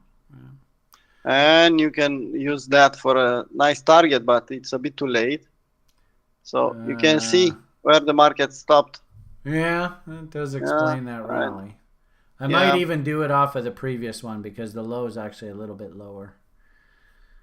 So, could do it. That high and then that low. Yeah, there you go. Yeah. So if we do resolve bullishly here, you can see the 4.669. It's just going to be nothing more than a test of that previous high up top there, right? Yeah. So right now we're actually we've been rejected now. Actually, this is a really good example. Remember I had said earlier, Cole, you love that one. Cole. This is a really good example. Notice how the market, that original double bottom that I asked Paul to paint there from November 12th, look how it rallied up to 2.618 and then had to come right back down to that 100 level. So that's exactly what I was talking about earlier, what you want to look for to fall. And anybody else, of course, who's interested. So you notice it comes right back down to the original bottom, and then it puts in another one. And yeah, exactly what Paul just did here. And oh, what a surprise. Look where the market stopped. I mean, not really that big of a surprise, I suppose. So I think it's it's actually a bit cliche what we're seeing happening here. Yep. And actually that, just off of that study he just had on there, notice it rallied up to 2.618, came right back down to the 100 level, Benkoff check, and just does its thing. So you can literally swing back and forth the market just off of these 2.618 breakout levels back to the Benkoff check. I mean, it's remarkable. Okay, so we wouldn't do this show justice without looking at Cole's name. So here we go. C-U-M-I-N-U. I don't even want to say the name. I just spelt it. Can you punch that into your system? I don't see it on the Cole's commentary. Because actually I'll show it. So there you go. I just showed the comment now. Anyway, C-U-M-I-N-U. He's been a fan of this for the past few weeks. And so I mean, what the hell? Weekly W's are weekly W's are weekly W's. So there's nothing wrong with that thinking. I just don't like saying the name. It's gross. Something like that. CUMINU. You got an A in there. You don't need the A. INU. Yeah, I. I'm Romanian, Brian. You have to type me. I have a problem with. Okay. INU. I as in indigo. And then N as in Nancy. U as in uncle. You were very close. I as in indigo. There. Is that it versus ETH? Is that what you're looking at, Cole? And I don't know if you can even look at these things versus USD. But anyway, I know Cole loves this name. He said it a few times. And I'll have to admit, the chart looks relatively respectable. It's just... and is this another one of these Shibu or Shibu Inu things? Like, what? I don't understand what the Inu thing is. I don't know what the heck Paul's looking at now. Me neither. Where is that? I know it. I have it on my list on here somewhere. And actually, speaking of which, I'm thinking about getting the Coinigy shows back up and running. So give us some feedback if you guys remember those Coinigy shows and whether you'd like us to do that again. I suppose we haven't heard from Alex Stirk in a long time. I don't know whether you guys remember him or not. Yeah, there it is. CUMI. The symbol is, geez, what a mess. It is that wrapped ether thing. CUMINUWETH. Write it in the chat, Brian. If yeah, that's fine. I'll put it in our little crypto top 100 showroom. There it is. It's supposed to be a decentralized OnlyFans. Oh, okay. Well, I guess, okay, so that makes sense, the first few letters, right? The OnlyFans thing. That's all about... isn't that like the feet and all that stuff, right? Pictures of feet and stuff. Yeah, there you go. INU. You're so close. I think he just doesn't like this one. INU. Indigo. Nancy. Uncle. INU. I as in indigo. I as in ice cream. There you go. That's it right there. Just click on that. Hey, there you go. All right, so change it to your weekly. Finally. There you go. So this is Cole's favorite crypto name right now. I gotta say, it's not bad looking. I mean, the one thing that we absolutely know for certain is you're not chasing the market. Yeah, could range a little bit more, but you're definitely at the bottom of the range. So. And it does have a W working, so yeah. You are firing on a lot of cylinders there. So yeah, even there's the second W. This one was a W. I think breakout, retest, another W, and another one. So. Yeah, I think I'm gonna go and I'm gonna ask Stuart if he can go pick up some of this for our DeFi account. I'm gonna say Cole says we are gonna be rich if we buy this one. Right? Can I quote you on that? Anyway, it's not a bad looking chart. I don't mind acquiring stuff like that. Hell, I was long Verge. Pull up Verge, XVG, and this one was entirely in the porno industry. So I was long. Now you'd have to look at it versus Bitcoin, and yeah, you got to look at it. Well, actually, even before that. You can't even look at it versus USD because when I was long, there was no such thing as versus USD on this stuff. So do it versus Bitcoin. You can do it on Trex if you want. All right, so scroll back to 2017. I bought this thing, and this is exactly what you want to look for if you want to make a fortune trading the market. We have an old expression in the market that just simply goes, the longer the channel, the bigger the run. This is a weekly price chart. And can you see how that weekly price chart just basically sat in that channel for a very, very long time? I might even just do the line right off the original low there back in May of 2016. And I was long this thing at 2 sats. And I sold the whole way up. And I would have held on to some more of it, whatever free coins I had. But every time this thing doubled, out went half, out went half, out went half, out went half. Look how high this crazy thing went. So it just goes to show that if we, if you can build a better mousetrap in the porno industry and they can use your idea to make money, oh my goodness, you can make a lot of money in this space. So that just gives you a crazy idea of how much money I made on this thing. I mean, it was insane. That was a 99% drop from from the top down to 2 sats. Yeah. So what does that say?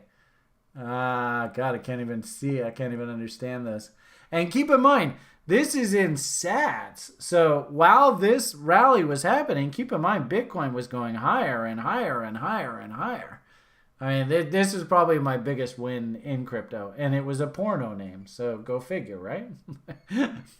So could your name go to new highs? Sure. I don't see why not. Actually, not really unrealistic at all.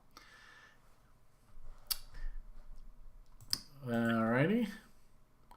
Actually, you know what's really interesting about this Inu story? If you want to go back to that chart, we've actually broken through a downtrend line. And so really the question is, do we have any kind of W's to buy? Yeah. So if you draw the downtrend line off of the 2 railroad tracks there, that high and that high, yeah, you're reading my mind. You can actually see that we're going through the trend line now. I wouldn't do it off of that high. I would do it off the previous high. Yeah, there. And then actually you can see three tags of this line. That's actually pretty goddamn bullish, people. So whether you like this service for getting pictures of ladies' feet, I don't know how that goes, or whatever, I think Cole's onto something here. And it wouldn't surprise me. For whatever it's worth, Cole is a very, very wise gentleman. I think he's going to do very, very well in this world. So, yeah. So anyway, I just asked Sjord if he could go and acquire some of this in the DeFi land. That's not a bad looking name. So to finish my presentation. Yeah. What the hell's the line? I'm waiting for the damn line. I'm gonna put myself on mute because I keep No. It's the end. No need for that. All right. So trading condition for me, they are still hardish. I will stick to my rule at 1%. Yeah, maybe I will avoid 0.5, but I will stick to my rule at 1% for every trade. So I don't like to risk too much. Yeah, I could go to 2% when I see the market is nice and easy, but not such thing now. And in the bear market, usually it's okay to stick with 1%, in my view. So just so I understand correctly, you still think we're in hard mode, eh? Yeah, not easy mode. Okay. It's not easy mode because Bitcoin broke out, violent move, altcoin, they are lagging. If Bitcoin will go down violently, will push the altcoins even more down. So even if we look at the altcoins on 4-hour chart, it's up and down, a lot of wicks and tails. For a beginner, it's a bit hard to frame a setup. Okay. Yeah. So I'm still thinking 2023 will be the best year we can have, but let's see what happens. And at the end, treat trading like a business, and the market will treat you like a king. There's the line. Yeah. Hey, can we get some likes and some subscribes and hit the bell buttons and stuff, please? See, there's only half of you have hit the like button. Yeah. If you think there's any value in this, can I see some likes? Can we get some love here, people? Please, thank you. All right, great presentation, Paul. I'd say that was definitely worth the price of admission. You got this for free. Yeah, it's for free. I Fantastic do it. work, sir. I do it for myself every. I do it for myself every Sunday. So Yeah, well, and you, like you said, you've got quite a blossoming community going on there, right? yeah, So, I'll post for the community, for the Twitter community. I post the link everywhere. cool. I keeps me honest, keeps me putting everything together nice and clean and simple for everyone to understand. So helps me to see the market a bit more clear. Yeah, And if I do that, why don't share with everyone? yep, yep, yep. Solid work. And the good part about it, right, is if you whatever you put out in the universe, that is what you're going to get back. So the Yep. fact that you're putting out all this really, really good karma, it's only going to come back to benefit you down the road. Only problem is a lot of people they don't understand. They have to put first and then take back after that. Yeah, They want to take first without putting anything. yeah. That's a tough. You can't push a chain, right? Exactly. So you can tell people as many times as possible. I had to learn this through my wife passing away. But as soon as I just sort of gave myself to the universe and said, just use me for your own ends, and but please take care of me. I'll try my best to just be as positive and helpful as I can. The universe said, "All right, Brian. Yeah, we'll take care of you." So I can see the universe is taking care of you. Mind you, you're also like, if I'm not mistaken, you were a civil servant in your previous life. So I think Yep. you've got a lot of good karma. Mind you, there's always good cop, bad cop, right? I hope you were a good cop. Yeah, I was a good one. But I don't like it anymore, so I don't want to be a cop. Not good, not bad. I want to stick with the trading business. That's cool. Well, if anything, I like that about TRI. We actually do attract a lot of people who come from like our another one of our level 2 instructors, Marat. Yeah, He was he was a also cop. he was in the German police force, Yep. and he's an absolute sweetheart too. Beautiful human. So thank you very much for being in my life, Paul. I appreciate it. All right, I learned folks. everything from TRI, so I beg your pardon? I learned everything from you and TRI, so I'll stick around. Well, that's cool. Well, if anything, what I really want you to do, and you've, yeah, what's that? Suramin? What is Suramin? Can you, Nick, are you part of the website? Can you come on the site and send me a PM? I'm, of course, always interested. And the problem with quote unquote autism is it's not really one diagnosis. And that's really the sad part about how that whole sort of, there's more of a government funding sort of play back 10, 20 years ago. Technically, the diagnosis is ASD, which stands for Autistic Spectrum Disorder. So it's not really like it's like like cancer. I mean, cancer isn't really one disease. There's actually like something like 150 different types of quote unquote cancer. So autism also same sort of thing. So it really all depends on what specifically. And sadly for Liam, I think we had a very, very difficult childbirth. Joanne had to be cut open like 10 years into the labor, or 10 hours into the labor. It felt like 10 years. So anyway, but by all means, if you have something, is a substance that seems to help autism. Okay. Well, I'll definitely write that down. SURAMIN.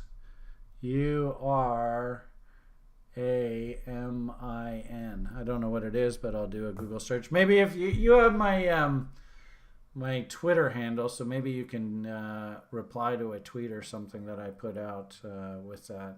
Thanks, man. I appreciate it. Anyway, I'll look into that. So thanks for the heads up. Okay, I don't know whether Ben had to leave earlier. I don't know whether he's back. Let's ask Ben. Are you back? I'm still here. Yeah, Hey, there he I'm is. back. Awesome. Yeah. Anything you want to add to the conversation here this evening? No, nothing in particular. Other than I saw there were some people that had put some a couple of suggestions in earlier, and What were looking they? at there was one earlier from, I think it was Adam for uni. Uni, you want to pull that one up, Paul, or do you feel like you're done charting? I'll do this one and then I'll do smoking. All right. So there you go. Same story. All right. So Uni USD perp. I guess this is like a forwards contract. Yeah, I'll check the spot market. Is Uni one of these DeFi names? Yep. Yeah, well, When you swap. the same. Yeah. KuCoin. There you go. Yeah, we're moving on up. Yeah, looks very bottomy, eh? Oh yeah, why don't you do the tether? Yeah, because we've been doing a lot of these tethers, eh? Yep. It's definitely down at the bottom end of the range. I won't speak for Paul. Tell us what you're seeing here, Paul. Same idea on most of the altcoins. Same idea. A nice location. You can see is trying to put some W's, but if you go on weekly chart, something like that, yeah, but not yet, in my view. Yeah, we can go up, but I need a wide and clear W. If you want the dollar cost average, this one from this point on, 6 months forward, yeah. To buy it at now for little old lady, same idea. Yeah, if you go slower, you can nibble a little bit more. To buy like a swing trade, I don't think so. Let's see on. So you can see, I don't like to buy something looks like that. Not in my view. But little old lady, definitely dollar cost average, definitely. I like the idea. I like the chart, but I prefer to wait a little bit lower for a sniper. If I want to snipe a nice entry. If we look at the daily chart, you can see it's putting a nice W. I don't know if this is a long reload zone. This W, maybe it's a bit higher than the long reload zone. Take a look, just the last move. This is my view. 1 second, the reload zone one. Yeah, it's a bit higher than the reload zone on this move up. I still prefer a reload zone. If I want to snipe, I want a reload zone from this move high to this one low, and then hunt a nice entry. Just 1 second. We've kind of seen this repeatedly tonight, eh? Yeah. So it's a bit of a theme. Yeah, exactly the same. The same. You can see reload in reload zone, sweet spot. This point could be a nice one. $5.60, something like that. To chase it up here, not for me. Yeah, if I'll get back on this level, you can see the support level. You can, I'll put a line and it will look right, it will look left. Let's see this one. Look at this level. You can see breakout of this, the big W was support, was resistance. So I would love to put my limit orders in here. If I want to, even with little old lady, I'll put some at this level, and if it's something I want to put another level, another buy even lower, or wait for another W a lot lower. We can go and retest this low. So from $5 to $3.3, still a lot of room to go. I don't know. Look at where the breakout from the last bull market started. So 4.5, we range between $3 and $4 in a half. I don't think too much was changed in this world. that this one cannot go back and range at the same same levels. It's only, I don't know, 2 years, almost 3 years now. Yeah, can you kind of zoom in on that price action, see if there's any gaps down in that range down I there don't think too? this one has this one. It's I pretty don't think clean. this price chart has gaps, but probably we'll find something. Oh, yeah, it's pretty clean. Actually, the Yeah, cranes are pretty. You might actually see some gaps on like the Binance chart. probably, yeah. But on this one, I don't see anything. But I don't see any reason in a bear market price should not go back and retest this level. That's my 2 cents. I don't see any reason if the this is just a dead cat bounce and Bitcoin will go lower. It'll go to, I don't know, 14K. This one should go even lower. Test these lows. Mm. So between $5 and $3, it's a good level to hunt. If we'll manage to get on let's see, weekly time frame, just a second to clean this up. If we'll get a clear W, yeah, we have a W, but you can see close. If you look at the candle bodies, you can see we close below this level. So I don't like this for a W. It's a W, but I don't like it because you can see the right side has the candle body lows close below the right side, the left side. I don't like that. So I still think you can see it's like a symmetrical triangle in this area. Maybe you'll bounce off and then straight down to this level. I'm a cheap ass. I like to buy when I see the biggest opportunity, the biggest opportunity between risk and reward.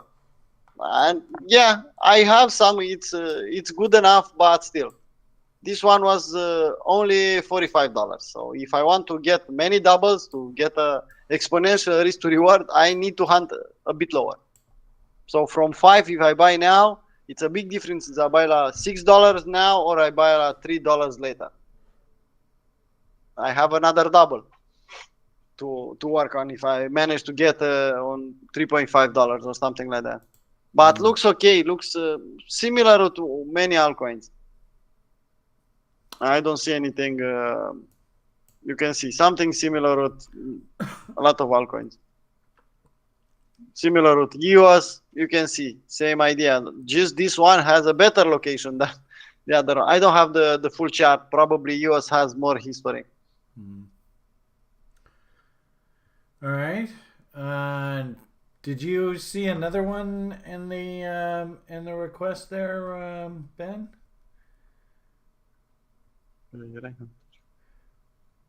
I think Omar had put LTC. I don't know if we covered look at good Litecoin. old Charlie. I think Charlie's had a hell of a run. But Paul, you want to go for a smoke, eh? Yeah, if you Right. want to. All right. So Paul will do this, and then I'll do the LTC, and then hopefully Paul will be back from his smoke. Yeah, I'll be back in 2 minutes. Oh no, take your time. I'm a quick Trust me, smoker. I'll drag out the LTC analysis for the next 45 minutes. Okay, good enough. All right, so here is my screen, and you want LTC USDT on Binance. I mean, just look at that chart, right? That's looking a little bit scary. Yeah, too high for everything. Yeah, I suppose if we do our fog and bombs, the cool thing is you have this very wide bottom here, so we can probably just go there to there. Maybe we can pop up here into that Fed meeting. Well, that wouldn't be shocking. Hasn't really broken down yet. I will say though, we got one up, down, up. So on a clothesline basis, if we change this to a clothesline, it's looking a little emmy up there. Moving averages still pretty positive. They're a bit wide. Usually when they get wide like this, you're going to have to get that kind of check to bring them back in line. So they are a bit wide. I suppose if we, and something really simple that you can do just to help you sort of see where price might sort of run into resistance. Notice this is the original market structure bottom, right? So we go down, up, down, breakout, so like that. You can draw a trend line off of this market structure, which is what I would consider the trend. And you notice what we just did up here, right? So you can see if we lose that trend line actually ends up becoming resistance. So rejected, rallied up. Why did the market sort of walk along this level here? Well, it looks like it's playing with the trend line. Rejected again, rallied up, and here we are right back at that trend line again. So if we lose this trend line, probably things like closes below this fast moving average, then that probably means we're getting ready to dump. It's not here just yet, and I wouldn't be surprised if they do work this thing up into that 2.618. Suppose we could probably do like things like fibs. Yeah, what do you think the odds are that 38.2 is somewhere up in that area? I bet probably pretty good. There's all the way up at 4669. So, well, I wouldn't say that the rally is done and that you should expect a straight down from here. It's just the problem is I mean, you can see, often I take these sine waves with you guys, and I'll just draw like there's a trough, there's a peak, so we go trough, peak, trough, peak. And then it kind of disconnects a little bit. Troughing again. If I could, it would be cool to tilt this on its side and just overlay this, because it looks to me like we could probably go like peak, maybe something like trough, peak, trough, peak, trough, peak. Are we due for a bit of a troughing in here? Maybe. It would be cool like to tilt that on its side. I suppose one way you could look at that is to draw like one of these channels. Like some, I don't know, we'll just eyeball this. Something like that. So up at the top of the channel, back to the midline, up to the top of the channel. I wouldn't be surprised back to the midline. Probably if you wanted to buy Litecoin, as Paul kind of suggested to you a few times tonight, why don't we take a look at a reload zone? And interestingly enough, that just basically is right along the bottom here. I mean, you might even want to just adjust this to there and then pull this up to there. Yeah, that's probably not bad. So this, the channel itself is actually defined by this lowest low, which makes sense. Right? That is the ultimate low. And then the next sort of major pivot low, and it looks like that low is slightly lower than that low. So that's why I went off of there. So there's sort of your trend line. And then the channel, you just simply drag the channel back up against wherever the most recent sort of pivot peak is, and it looks like it's up against there. So does that explain why we're fighting right here like this? I think so. So clearly, if we lose this level, there's a lot of open air down here. So be careful.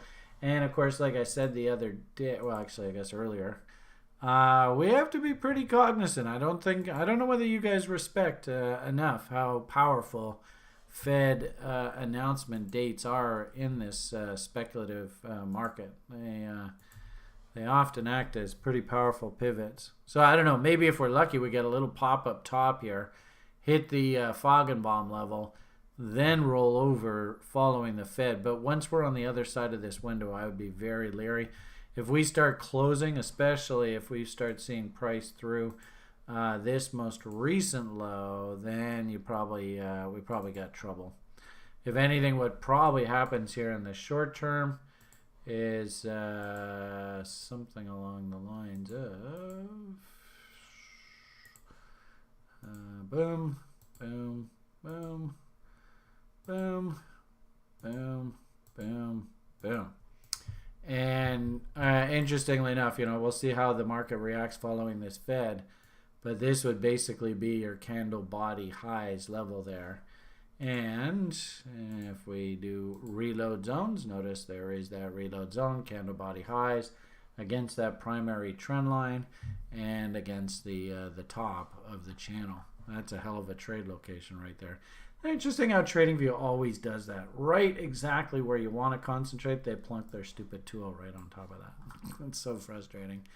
So you can kind of see that there might actually be, like if you were trading those perp contracts or forwards. I don't think Litecoin has futures contracts. Of course,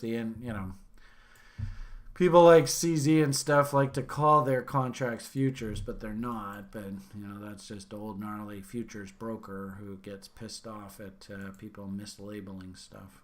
But anyway, so you can kind of see candle body highs. That would be a really interesting level right in there. 78.6.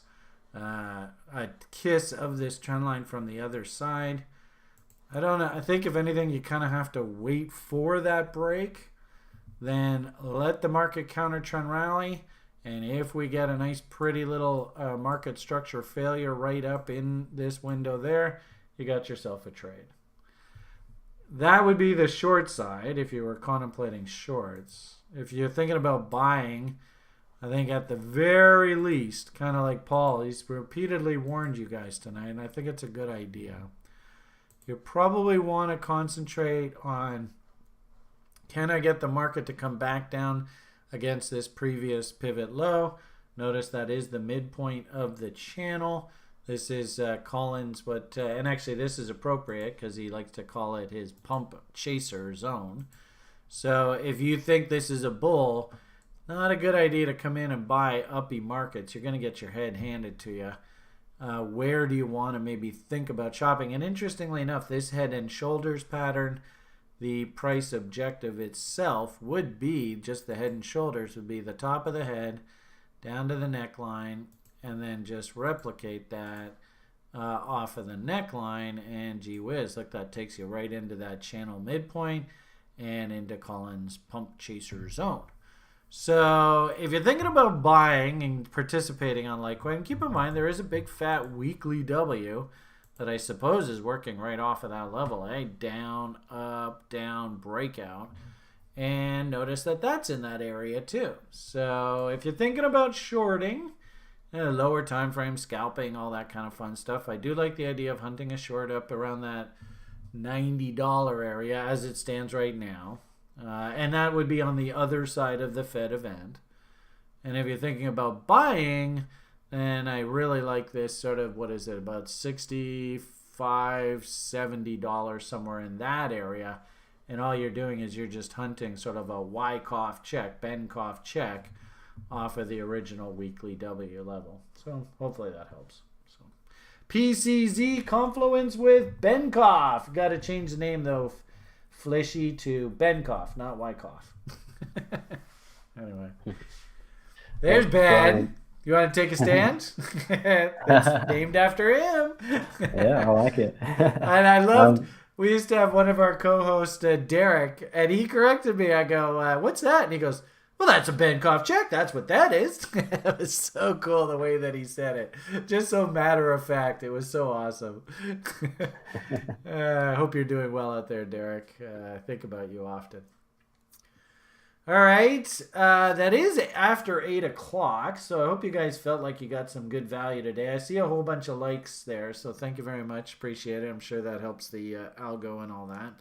If you are going to be watching this video afterward, feel free to leave a comment.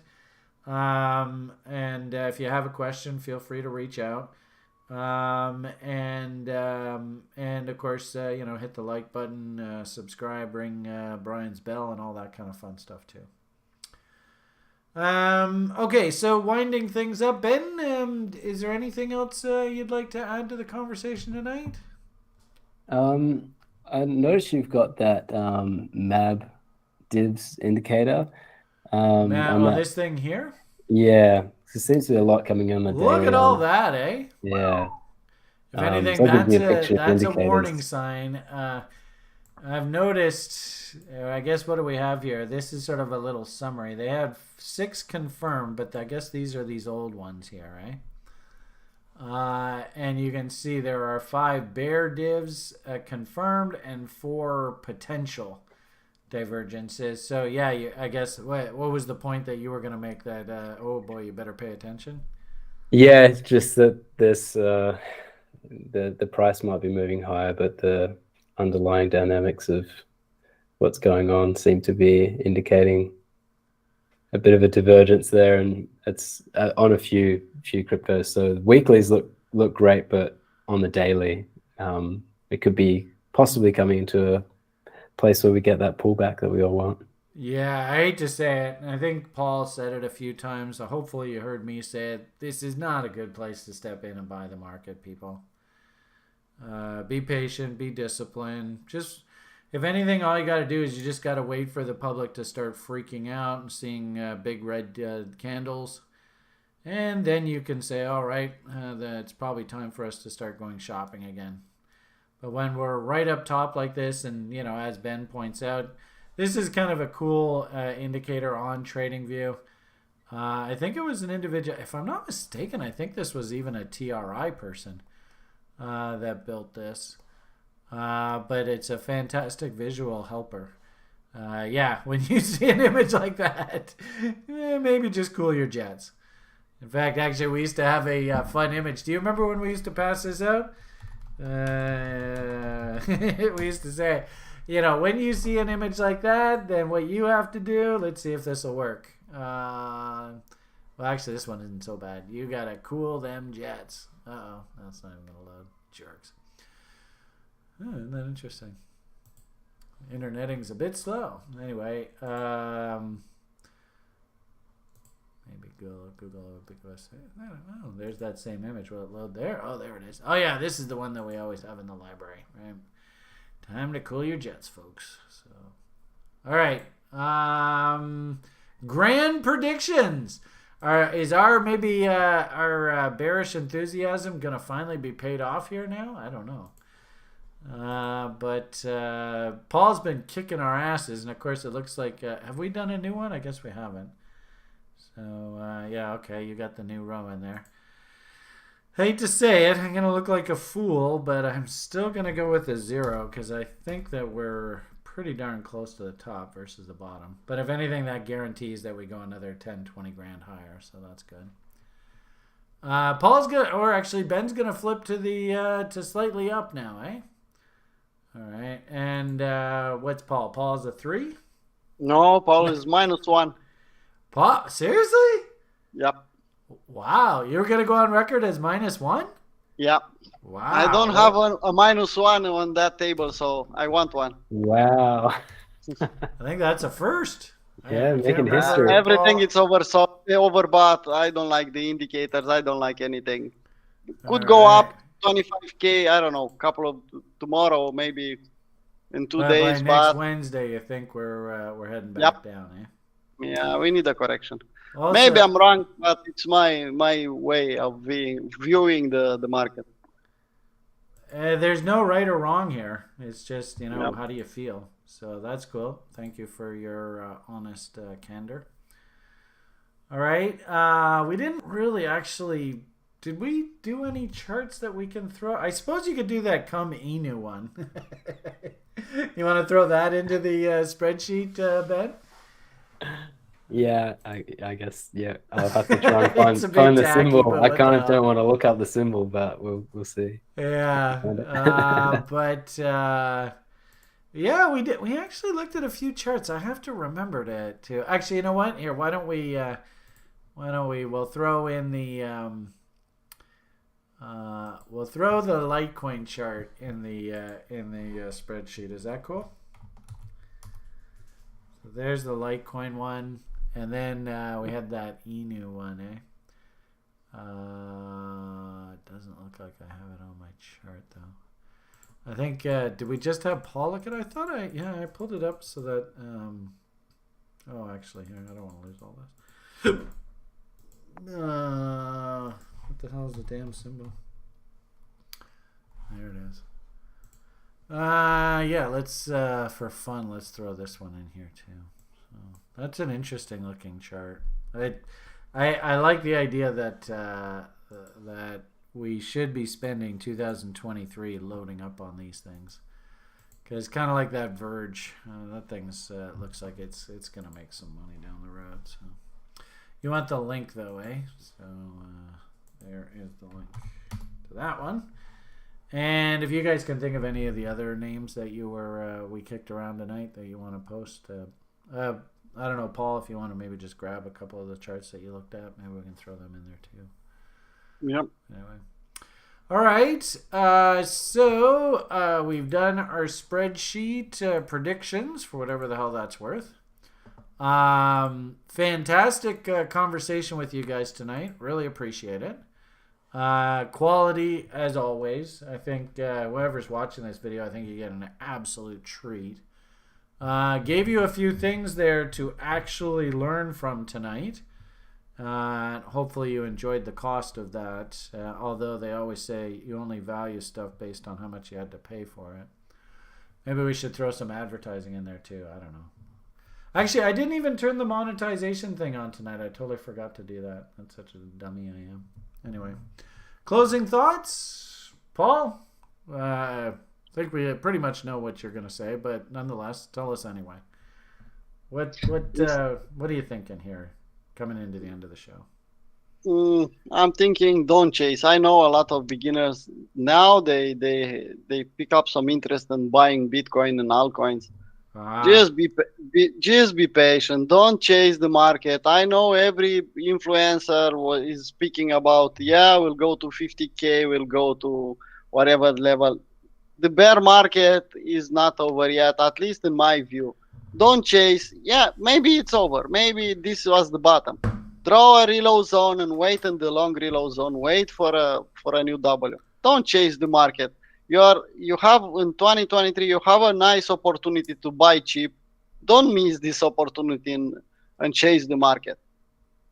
Well said. It's not the right time. Not the right time to chase the market. Yeah, in bull market, you wait for a 38.2, a pump chaser zone, and ride the wave all the way up. Now is not that kind of environment. Now it's okay. Yeah, it's everything. It's in divergence. Everything. It's overbought. Wait, cool your jets. Wait in long reload zone at least. Just my 2 cents about the market. I see even in the community, a lot of people ask me what I should buy. Why we don't look at altcoins? We don't have a setup. That's why. Let's wait for something good to buy. Not at this level. After some altcoins, they have, I don't know, more than 100% increase. You don't want to buy something after double the price. You want to sell if you're a little old lady sell half on a double, not to buy it at that level. Just what I noticed in last week in the market. Yeah, well, it does make sense. Usually the public comes in, gets all excited at the top. Mr. Ben Kovchek, closing thoughts for these good people? Send some love and PMA to Brian and the boy tomorrow. Awesome, thank you. Thinking of you guys. Actually, I gotta go to the drugstore. SURAMIN. I have to figure out what the hell that is. Yeah, So, you might need to go to apothecary. yeah, I'll go into WoW and I'll ask them what what the hell Suramin does. Yeah. Oh yeah, that'll give you a double X experience points. Yeah, he's really good against that boss in that particular dungeon. Yeah, that's what you need. That's for autism? I don't know. That's a good question. I'm just kidding. Hey, if it makes a positive difference in Liam's life, I will go and clean the bloody shelves out. I will buy every Suramin I can find. So I'll try it. I'm alright. So thank you very much, whoever mentioned that. And thank you very much, Ben, for the kind thoughts. The good part about it is Liam's in a pretty... it's fascinating, actually. I went to the house the other day and he was finger painting with his shit in the bathroom. So it just goes to show what kids with autism like to do for fun. Oh, God, crazy life this is. Anyway. So, but at the same time too, when I get him out of there and I get him in the car and I get him all listening to the music he likes and eating the fun junk food that he likes and hanging out and playing games with daddy, he's a hell of a lot happier. So thank you very much for the positive vibes and positive wishes. Cool. There's a graphic image for you. I don't know did I just kill the whole monetization of this video? Sorry, everybody. Hey, just understand, if you think that anything in your life is tough, I could tell you a story that would probably bring you to tears. And I can tell you, nothing that you will encounter in the market is half the challenge that my son has to go through on a daily basis every day of his life. So thank you very much for the well wishes. It's greatly appreciated. Thank you, Ben. Hold on. Sorry, it's a bit sobering. All right, now as for markets and vibes and advice to these good people to keep themselves out of trouble, any thoughts there? Yeah, rewind it a couple of minutes and listen back to what Paul said. Always wise words. Yeah, we're coming into that historically bottoming time frame, and if you take a long-term perspective, people say to think 3 to 5 years out for your investments to come good. So yeah, don't expect everything to make you $1 million tomorrow, and give yourself a bit of grace and some time to let things come to fruition. And something I usually find is that the longer I take to accumulate a position, the higher chance I have of holding on to it for a longer time. So applying that to the accumulation also helps you kind of weather the storms and get through, and let time do the heavy lifting and get you into the next bull cycle. So yeah, I like that thinking. If you could look at 2023 as this is the year I'm going to slowly accumulate positions, then you don't really care what's going to happen between March and April and July and August. Like any kind of weakness, that's a buying opportunity. So I do like that thinking. That's wise thinking. All right. Thank you, gentlemen. Great show as always, and it looks like the feedback that we're getting from the audience is they really like this as well. So it's a win-win for everybody. All right, everyone. Have yourselves a fantastic rest of your afternoon, evening, morning, wherever you are in the world. PMA for the win. Slow and steady wins the race. Try and build a plan to sort of articulate what it is that you're actually doing in the market and why you're doing it. It sure makes it a hell of a lot easier. Actually, basically exactly what Ben just said there. If you write down, my plan is to accumulate crypto over the next 2023, then you just look at the plan and go, okay, well, all right, I'm just going to do what I planned. And you don't get sucked into all this crazy, Fed talk and all that kind of nonsense. I think it's always a good idea not to chase. If anything, if you are going to take that accumulation approach, actually try and force yourself to buy when everybody else is freaking out and, big red ugly candles on the charts. That's actually the best time to buy, I think. So, okay, have yourselves a great day, afternoon, evening, as I said just a moment ago, wherever you are in the world. And I don't know, Ben, if you wouldn't mind taking us out of here, I'd love you for it. The only thing left for us to say this evening is... bye for now. Thank you, sir.